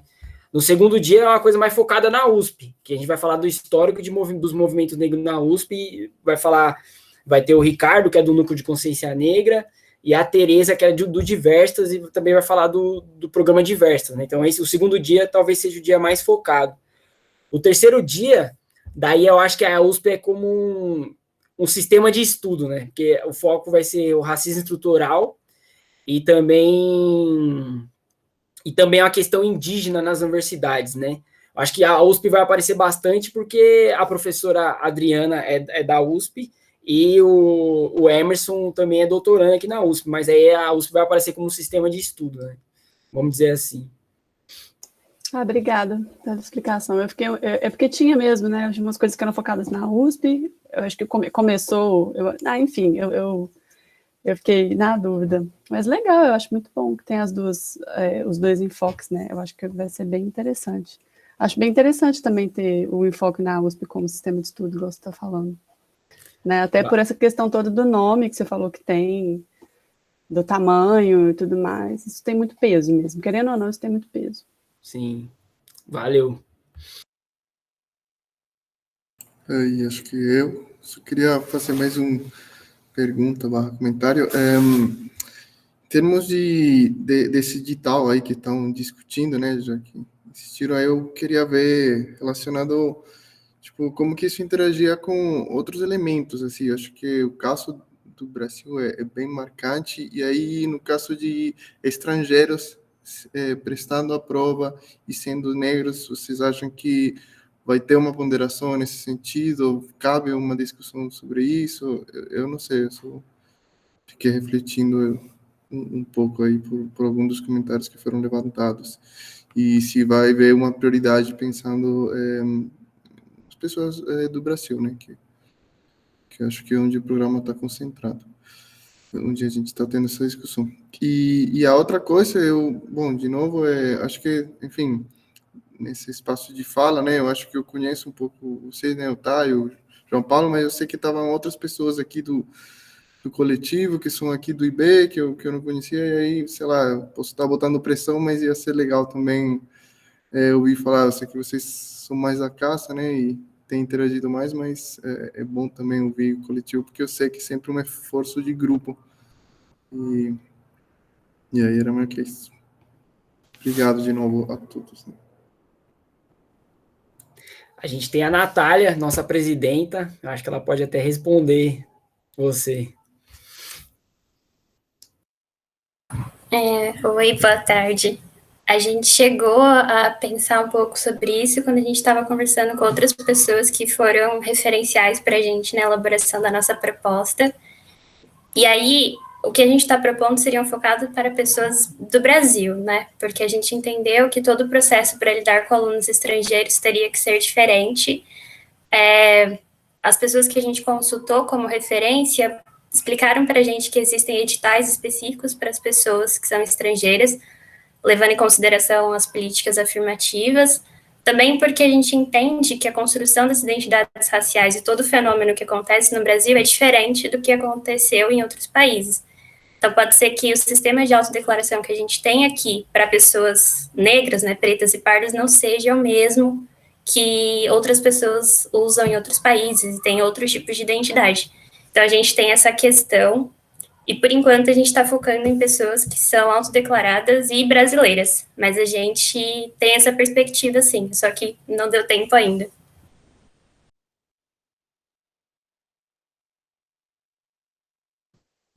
Gente, eu vou ler uma dúvida da Paulinha que saiu, mas maravilhosa, continuou pensando sobre. E a Erika mandou gentilmente aqui no chat. Tinha um ponto que eu queria levantar e acho que pode ser importante, é sobre o inglês. A gente sabe que o conhecimento de inglês é super importante para cientistas e sabemos também que no Brasil esse conhecimento é muito dependente de background socioeconômico. Isso pode ser um ponto relevante para se incluir, sei lá, talvez aulas de inglês, ou a retirada do exame de qualificação, essa parte é um adicional meu. do exame de qualificação não, da provinha necessária para entrar. Mas esse adicional foi só meu, não foi da Paulinha, não. No coletivo, a gente tem especialistas em diversos assuntos, e o especialista nesse assunto é o Matheus Rosa. Então, se ele puder responder. Cadê ele? Olha lá. Tá me ouvindo? Ou não? Sim, estamos ouvindo. Eu entendo também essa questão, a gente discutiu sobre isso, principalmente porque eu tive esse problema em 2019. Eu desisti por causa disso também. Um motivo da gente não ter tocado nisso agora foi o regulamento do programa. Então, isso é um dos tópicos que está lá no regulamento. Então, a nossa proposta não teria que mexer no regulamento em específico, porque lá não fala em nenhum momento que não pode reservar vagas, que não pode abrir vagas supernumerárias, mas fala lá no regulamento de 2017, eu acho, que o exame de proficiência tem que ser exigido no momento da inscrição. Então, por isso que não tocamos nisso agora e focamos apenas na edição do edital.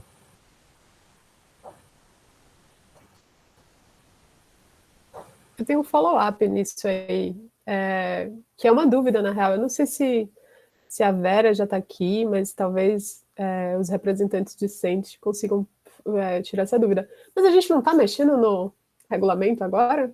Não é tipo, momento ideal? Então, para complementar um pouco o que o Rosa falou, essa discussão foi levantada, tá? Ela não está totalmente de lado. É que acontece que no GT, para a reserva de vagas, essa discussão não está em pauta. Mas a importância de discutir sobre como lidar com o inglês está levantado, né? Isso foi levado à CCP, foi discutido, mas não está dentro do que o GT vai fechar para o edital. Isso está em outro escopo, né? O edital, a gente tem bastante flexibilidade para lidar com a parte de reserva de vagas, como o Rosa mencionou, mas justamente o fato de ter que mexer no regulamento do programa para falar sobre o inglês dificulta a nossa participação nesse processo. Mas a discussão está rolando, também está rolando, né? A gente está tentando abarcar essas coisas todas. Tem algumas outras coisas que fogem o escopo do GT, mas que também estão sendo discutidas para esse edital.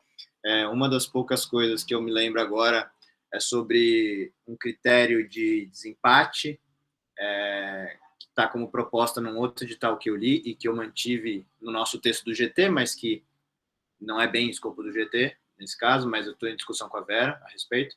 É sobre, por exemplo, mães e pais, ou seja, pessoas que tenham filhos, terem preferência como critério de desempate. Mas isso é uma coisa que está fora do nosso escopo do GT para reserva de vagas, né? Mas, assim, só para complementar a ideia de que nós estamos discutindo assuntos paralelos, mas não necessariamente no contexto do GT. Tá? Então, a questão do inglês, ela está em pauta, só que não é o GT que vai resolver nesse primeiro momento. E complementando, perdão por pular na frente aí da quem está com a mão levantada, o coordenador, né, ele até mencionou que isso é uma discussão que já foi colocada várias vezes no programa, e como é uma exigência da USP, que tem até no final do primeiro ano, né, a apresentação desse exame de proficiência, eles decidiram trazer para o início, né, para não ter problema com isso depois. E aí uma das nossas propostas seria não trazer na inscrição, mas trazer no momento da matrícula, né, que aí teria aí o seu, talvez, 1 ano de prazo para correr atrás disso após a aprovação. Então, tem que envolver também discussão com outras pessoas, aí, com professores, inclusive, que defendem isso.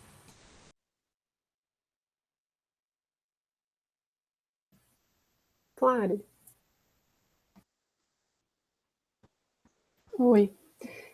Não, eu fiquei pensando se teria jeito de fazer alguma... não sei se vocês têm essa informação, né? Porque eu entendi que não é uma coisa tão diretamente do GT, mas de fazer... não só isso que o Matheus, né, falou agora, pode ser interessante também, né? De mudar o momento em que se cobra o certificado, como é que chama? A proficiência em inglês. Mas será que teria jeito de fazer alguma coisa do tipo assim, exigir uma nota mais baixa, exigir ainda, já que parece que é mais difícil tirar essa exigência, igual vocês estão falando, mas permitir uma nota mais baixa e talvez depois, já ingressado no curso, e até talvez com essas aulas de inglês que a Paulinha falou, fazer tipo uma segunda prova depois de 1 ano, e aí, sabe, tipo, compensar a diferença que teve no começo? Entende? Assim, eu não sei se isso é possível, né? Mas foi uma coisa que eu pensei aqui. Não sei se deu para entender.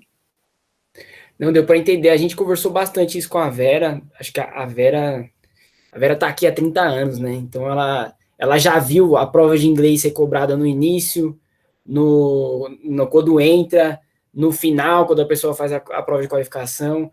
E uma coisa que ela levantou é que, por exemplo, que é uma coisa que está sendo discutida, né? É que quando deixa muito mais para frente, já aconteceu da pessoa não fazer a prova e, como a exigência da USP, ela perder a vaga, sabe? E um jeito de não ter essa dor de cabeça seria cobrar no começo. Daí parece que é um consenso que a gente está caminhando, que aí seja que, igual o Rosa falou, que aí ao invés da prova ser cobrada na inscrição da prova, que ela seja cobrada na matrícula, né? E um jeito para lidar com isso de não exigir nota tão alta é que isso já é no programa, assim, tem uma lista bem grande de provas que você pode fazer, sabe? Tipo, desde o IELTS até a prova do Centro de Línguas da FEFELESH, que é uma prova mais tranquila, entre aspas, vamos dizer assim. E também, do jeito que é agora, tem uma possibilidade da pessoa fazer uma prova de que não tiver na lista, mas mandar para o programa e o programa aprovar, sabe? Então, é uma coisa que está sendo também construída também.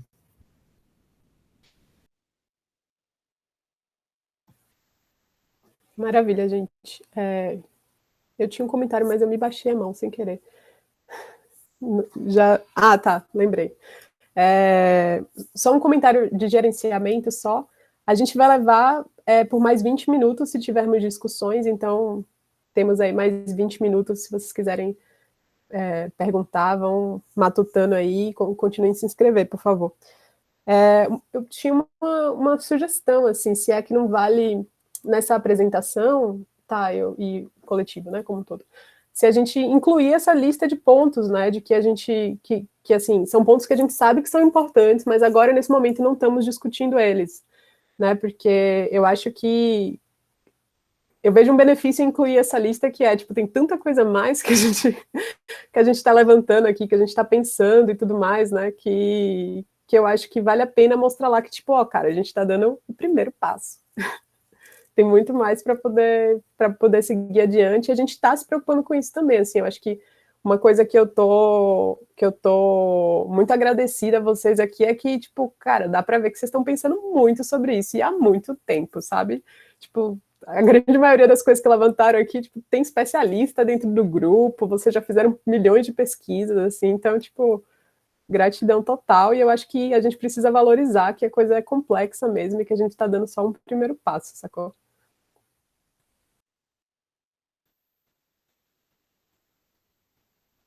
Era isso, mais alguém?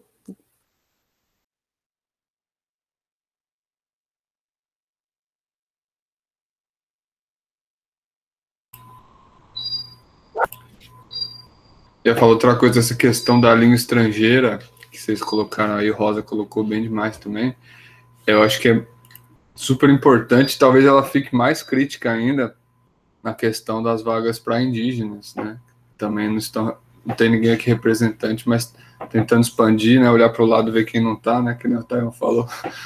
É uma coisa que, às vezes, o próprio português, né? É uma barreira. Então, quanto mais uma língua... Né, o português já é uma língua estrangeira, né? A segunda língua estrangeira é o inglês, né? Aqui nesse caso. Então, talvez essa discussão ferva mais ainda, né? Depois que essas vagas sejam preenchidas aí.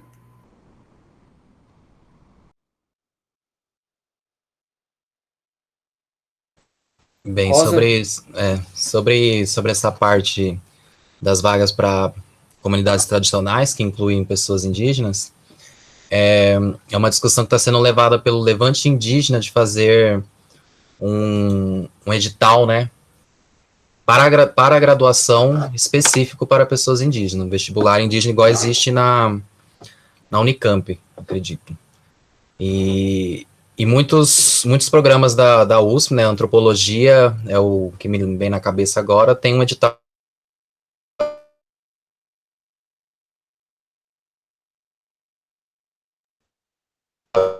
Cortou só para mim, gente? Não, ele travou mesmo. Bom, Matheus, perdemos um pedaço da sua a gente fala. não tá te ouvindo, meu velho.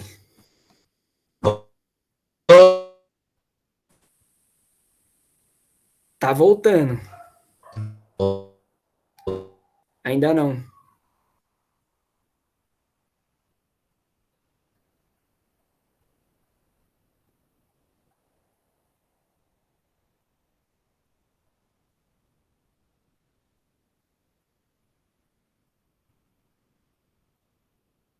Mas vou falando aqui enquanto ele não volta.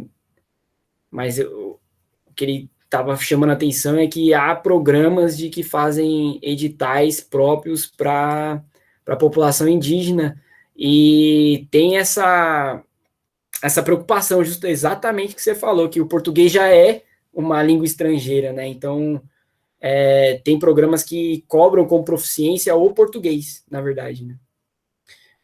Esse é um caminho que alguns programas têm adotado. E aí talvez deixar de cobrar o português, né? Ou cobrar de um jeito, como o pessoal já estava vendo, outras alternativas, né? Sim, sim. Mas no sentido, uma prova mais no sentido diagnóstico, talvez, de falar, essa pessoa vai fazer um curso ao longo, em paralelo, junto, sei lá, e no final, a Clarice estava falando disso, acho, né? Desses dois momentos aí. Sim. Massa. Exato. Massa. Valeu, Rosa, aí. Eternizado na imagem ali, Rosa. É que começaram a cobrar o português porque é igual é uma exigência da pró-reitoria de graduação, né? Que tenha uma prova de proficiência. Daí tem que ter a prova de proficiência, mas não falam qual língua, né? Daí um jeito de lidar com essa burocracia foi cobrar o português, tá ligado? O ideal é não cobrar língua nenhuma, né? Mas Sim. que é muito doido, que é uma coisa que a gente tem aprendido, assim, também. Eu, particularmente, assim, os caminhos burocráticos da universidade, né? Eu era acostumado a ficar ali só exigindo nas manifestações, só gritando, mas quando você entra na universidade e vê os caminhos burocráticos que ela tem que percorrer, assim, é uma coisa importante, cara, da gente saber. Bom, Rosa voltou aí, pode continuar.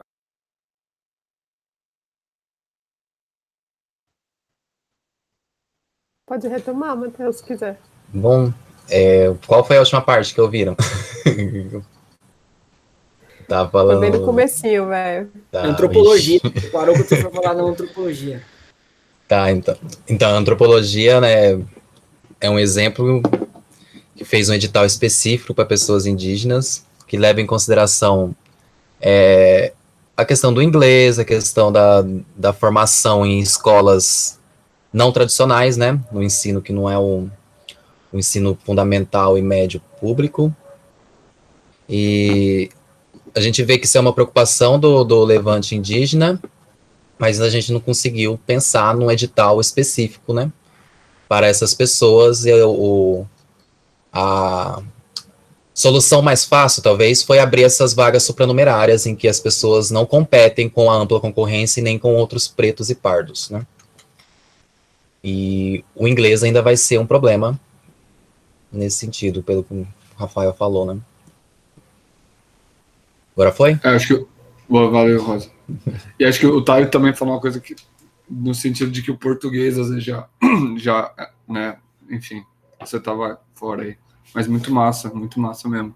E acho que o que o Taio tinha falado também, de quanto pessoas de comunidades tradicionais, seja indígena, quilombola, trazem de questão, principalmente para ecologia, né? O Taio falou isso, acho que na apresentação, de como saberes populares tão profundos, cara. Isso é muito foda também, né? Isso é muito massa. Dá aquela aquecida, né, de esperança mais ainda, sabe? Da hora. O Marco Melo falou aqui da galera lá da Ilha do Cardoso, da percepção que ele tem em nomes, assim, porque a gente tem lá uma espécie de abelha, Anglocine. Daí, só que a galera tem um monte, assim, que, tipo, eles separam comportamentos diferentes, assim. E daí, imagine, pensando na minha cabeça da ciência que a gente aprende aqui mesmo, o quanto mudaria, né, os resultados, assim, vamos ver, tipo, de uma pergunta simples, assim, quem é a polinizadora efetiva, né? Quando a gente olha espécies do jeito que a gente conhece, que a ciência nomeia, e quando a gente olha para o que a galera nomeia, né? Tipo, o conhecimento tradicional deles, o quanto muda, tá ligado? As conclusões. Nossa, isso é um bagulho cabuloso que eu adoraria de ver testado, assim. E só uma galera que conhece para conseguir fazer isso, né?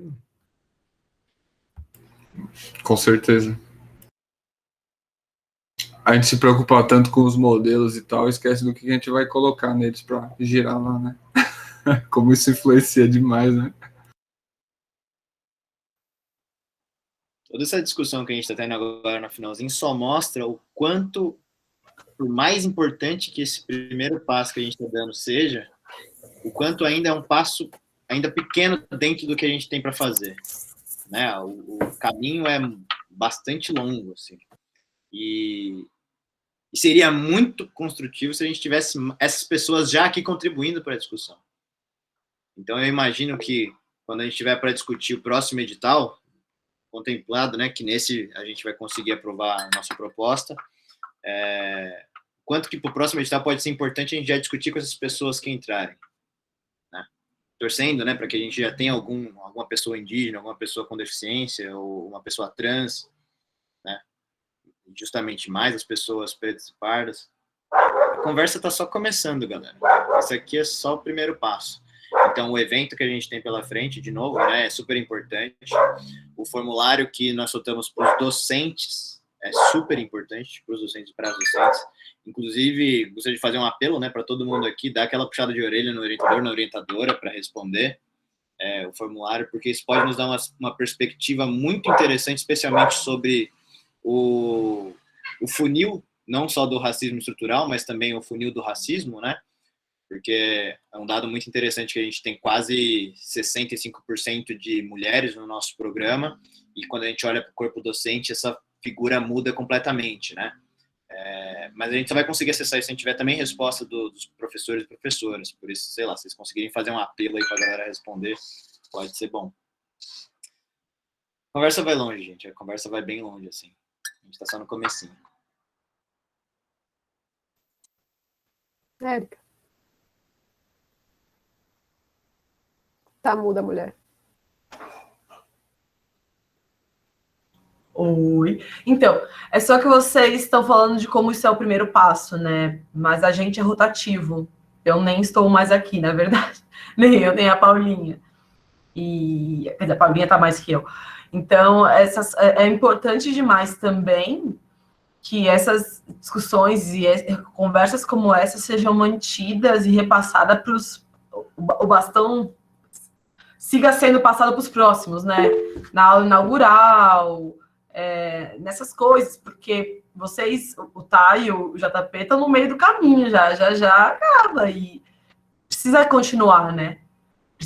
Isso não pode parar, porque senão o ritmo diminui. É bom manter a roda girando, principalmente nessas ações que são tão difíceis de serem começadas, né? De começar o processo.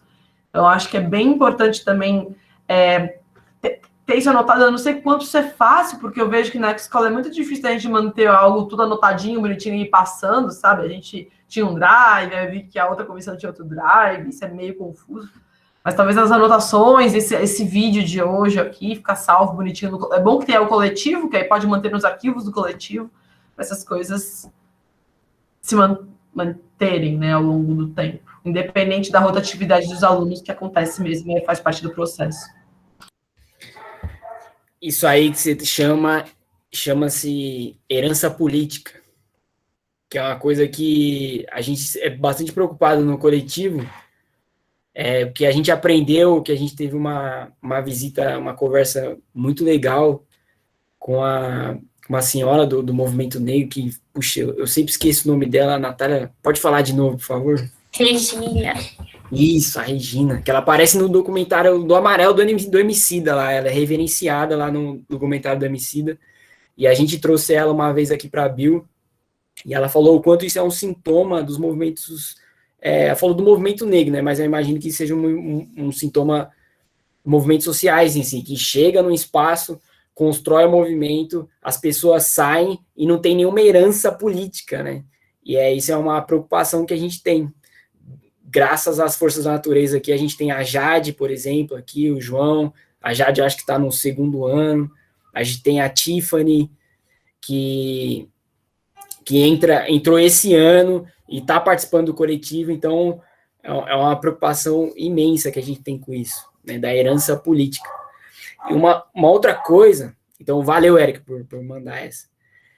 O JP, eu acho que tocou no ponto fundamental, assim, que acho que é um ponto agora de encaminhamento, né? A gente está chegando no final, que é a conversa com orientadoras e orientadores. Porque a gente, enquanto discente, eu estou bastante feliz com a reunião aqui, eu vejo quanto a gente está engajado, a gente está preocupado, o quanto a gente tem apoiadores e apoiadoras, mas a gente só tem direito a 6 votos na plenária, e é a plenária que vai decidir. E orientadores, docentes têm direito a mais de 30 votos, porque cada voto docente vai contar, tá ligado? Então, mano, fica a lição de casa para todo mundo, assim. Olha lá, são 32, né? Tipo, de 38 votos, a gente só tem 6, né? É aquela parada de enfrentar a burocracia, né? Que a gente sabe, né? Tipo, essa é uma burocracia que trava nós, mano, tá ligado? A gente pode ser o grupo mais engajado do universo, mas a gente só tem 6 votos, cara. Então, a nossa lição aí para todo mundo, assim, a missão, na verdade, é conversar com os orientadores, conversar com os professores, conversar com todo mundo, porque nesse quesito, na plenária, nem funcionário volta, tá ligado? Então, a gente precisa do apoio das professoras e professores aí. E falando aí na plenária, lembrar do que o Tayo trouxe na apresentação, de que nós precisamos organizar essa assembleia para fechar uma decisão decente, com bastante discussão, onde for necessário, e a gente precisa de pessoas dispostas a serem delegadas, né? Então, vamos pensando nisso, quem estiver disposto a participar da plenária como delegado, como delegada, fala comigo, a gente pode ir pensando em como a gente organiza isso, se a gente vota nos delegados, quem vão ser, quem não vão ser, ideias, se tiverem ideias de como a gente pode lidar com isso, me avisem, por favor. Mas vamos considerando isso, especialmente quem está engajado aí, discutindo, querendo entender mais do assunto. Vamos nessa juntos, pessoal.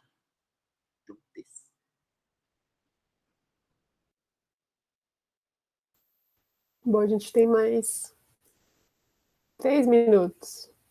Alguém tem mais alguma questão que queria levantar? Algum comentário? Nesse sentido do que vocês falaram, eu ia sugerir que a gente, desculpa, que cada um de nós levassem essas discussões e as propagandas da superagenda do coletivo para as reuniões internas dos laboratórios, né?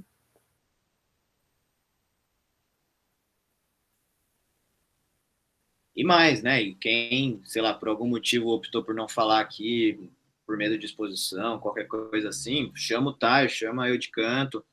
Vamos conversar, gente, mas não vamos ficar segurando dúvida, tá ligado? Do porquê que isso é importante, qual é a necessidade, qual é o nosso papel como discentes da ecologia nisso, tá? Vamos que vamos. Tipo, tô aqui para conversar, o Tayo com certeza também tá. E se não tiver, ele vai estar porque eu tô falando agora. Então, vamos nessa, galera. Sério mesmo. Bora conversar. É bem importante a gente ter todas as opiniões em jogo para deixar o nosso processo bastante democrático e ter uma solução que agrade a maioria das pessoas. Desde que essa solução seja aprovar o edital, tá bom?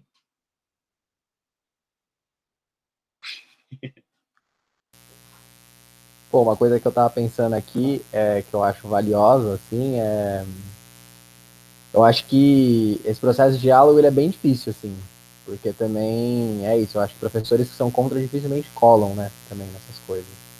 Sei lá, pessoas que são contra a proposta também às vezes não falam nesses espaços, assim, mas eu não acho que por isso a gente deva deixar de buscar o diálogo, assim, de cutucar mesmo, tipo, eu quero falar com você, né, tipo, vamos trocar essa ideia aí, caralho. E nesse sentido eu acho que é importante também a gente trazer, sei lá, até para reunião de laboratório, assim, isso como pauta. Pô, vai ter uma plenária do departamento, acho que é legal a gente discutir isso. E aí, o que vocês acham? Né? Tipo, eu acho que se cada um faz isso, mesmo que um pouco, acho que já é alguma coisa relevante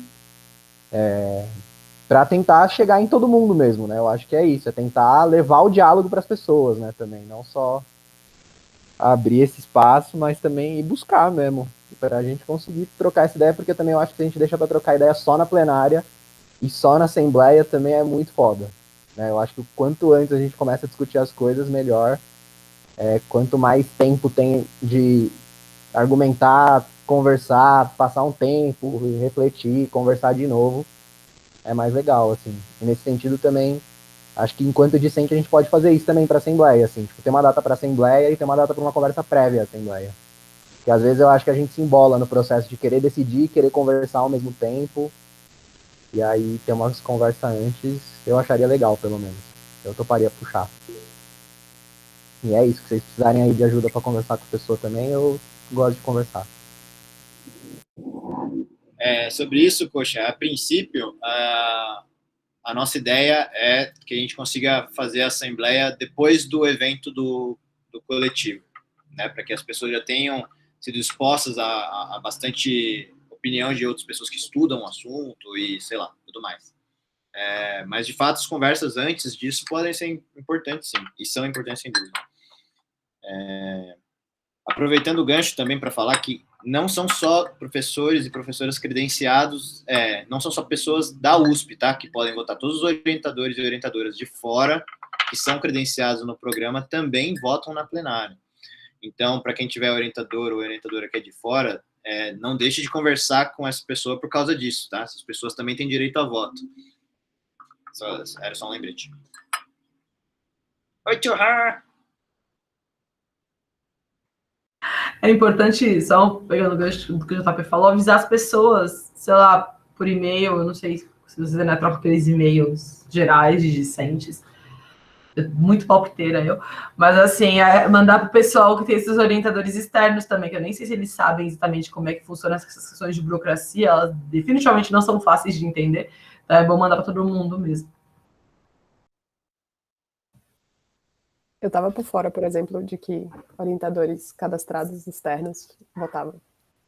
Eu acho que é muito importante que a gente tenha essa assembleia discente, vai ser tipo muito, muito importante para que a gente saiba da parte, como o Taio bem falou, da parte burocrática da coisa, né? Sim, mas como o Coxinha falou, mano, a gente vai ter atividade até a plenária toda semana.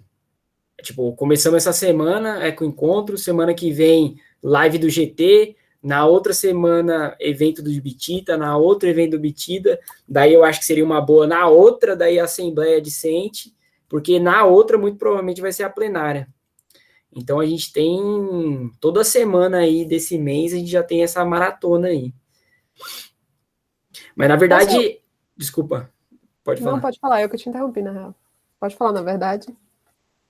Eu acho que o fato de orientadores externos poderem votar, que são pessoas cadastradas no programa, né?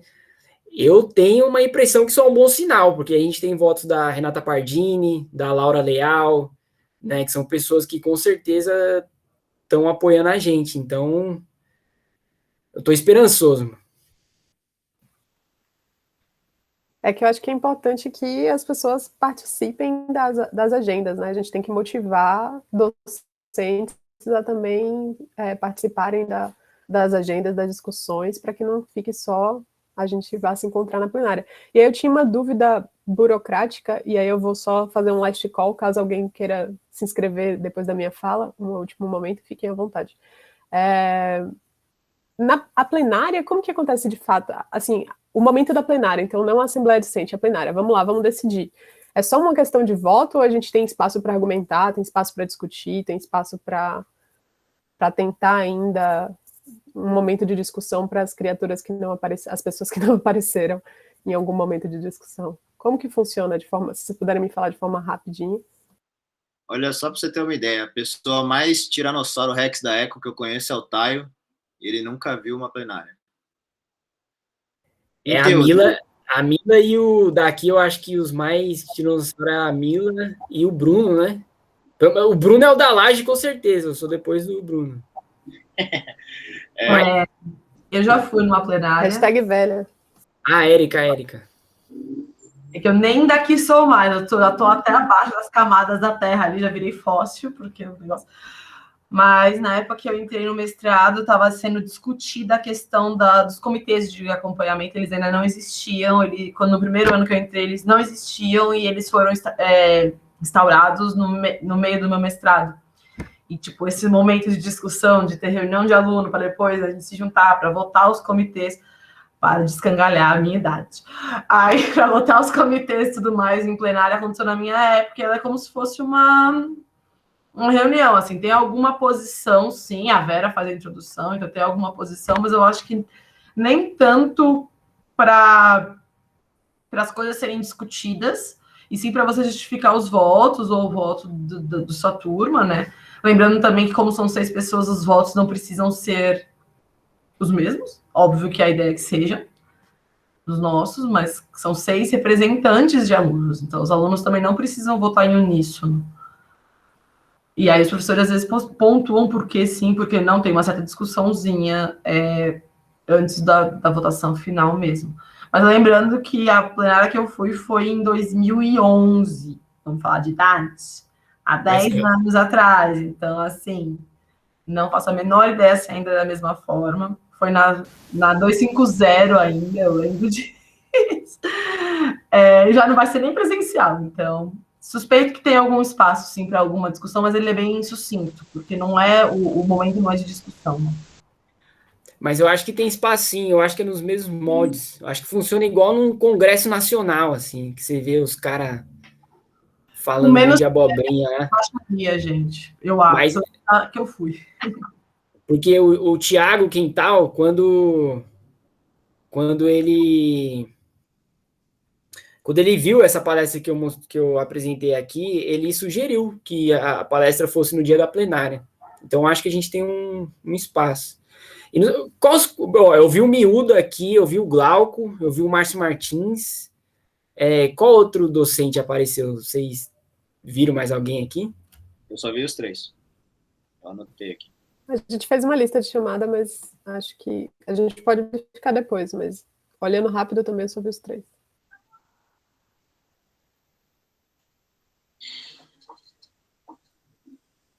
Pois teoricamente a gente tem plenárias previstas, eu não tenho certeza ainda se é uma vez por semestre ou uma vez por ano na ecologia.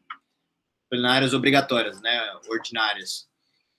Mas, de fato, não lembro de ter passado por nenhuma. Assim. Eu não sei bem como isso está sendo conduzido no regulamento, como está sendo conduzido na prática, mas, teoricamente, era para ter mais, né? Era para ser algo mais frequente, assim. Mesmo para dizer que está tudo bem. Não sei. A gente vai descobrir ainda. Vai descobrir, eu passo a colinha para vocês. Ainda na época que eu participei, a minha memória até nem tá tão boa, porque não parecia algo tão sério. Eu não sei se é porque eu era muito menina.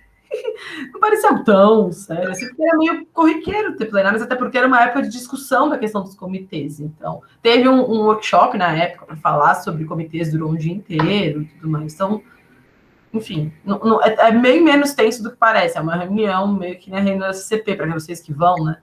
Os professores que entram em círculo, todo mundo conversa, alguns ficam em silêncio querendo fugir dali, é mais ou menos isso. E daí os 36, 38, 32 discentes, tem que ter esse número, é isso? Não. A gente é ignorância completa. São 6 delegados discentes. Os outros 32 que eu coloquei na conta são professores credenciados. Tá. E aí, segundo a Vera, tem um quórum mínimo, mas que ele não é um negócio absurdo assim de conseguir, não. Dá para conseguir. Então, eu acho assim, a gente não deve ter todos os 30 e tantos docentes, não. Muito provavelmente não, na verdade. Especialmente com as pessoas de fora, né? Na época que eu fui, não teve, e é bem recorrente essas coisas não ir todo mundo. Em geral, as pessoas também, coincidentemente, o que é uma coisa boa, as pessoas que não estão interessadas nesse tipo de questão são as mesmas que não estão interessadas em ir nas plenárias. E isso como disse o Thay, é uma boa notícia. Tem uma ressalva a isso, que é quando a gente mexe numa estrutura muito grande, assim, que modifica muito, pode ser que as pessoas que são contra façam um esforço maior para ir só para votar contra. Então, todo cuidado é muito pouco, assim. Quanto mais gente a gente puder engajar na discussão, para que tenha um voto bem embasado e tudo mais, melhor. É por isso que eu acho que eu queria, talvez, finalizar aqui reforçando o nosso dever de casa de levar essas discussões para dentro dos laboratórios, para os orientadores e orientadoras, para que essas pessoas se engajem também, participem das discussões e participem das agendas também aí, porque vai ser muito bom, assim, eu estou bem agradecida pela movimentação de vocês, porque acho que a gente tem muito a aprender e a discutir juntos aí nessa agenda. Então, acho que é isso, gente. 5h30. Alguém quer falar mais alguma coisa? Quer comentar alguma coisa? O pessoal do coletivo quer falar mais algum recadinho? Eu copiei, só para avisar, eu copiei os links que foram colocados aqui no chat e vou jogar lá no Discord. E é isso. Alguém quer falar mais alguma coisinha? Obrigada, Taio. Obrigada, imagina. Aí. Eu queria agradecer mais uma vez aí, em nome do coletivo. A gente está muito feliz de estar aqui. Valeu pela recepção. Valeu Eco Encontros por receber a gente de forma tão solícita. E satisfação total aí ver a todos aí. Mó galera que eu não vejo a Mocota, Espocão, Coxinha. Então, poxa, valeu todo mundo que apareceu aí, tá aí até agora. Obrigadão mesmo. Se a gente não for assim junto, mano, a coisa não muda. Vamos. É nóis.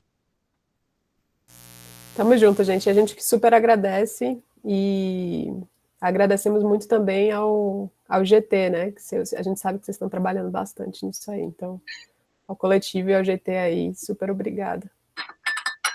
Coxa, ia falar alguma coisa? Acho que eu te interrompi, perdão. Não, só ia falar também isso, assim, que fiquei mó feliz aí quando o Taio procurou para fazer os encontros, assim, acho que é muito bom, assim, sentir contribuindo pra gente fazer as coisas junto e promover a discussão e se fortalecer. Fiquei feliz também.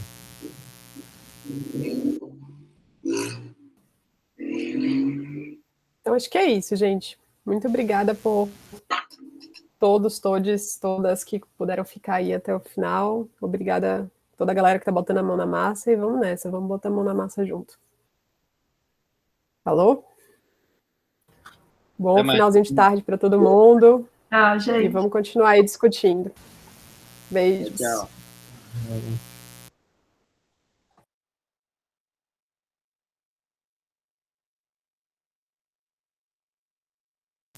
Sobramos só os encontros. Sim. O encontro já que encontro. Eu vou interromper a gravação agora, tá? Beleza.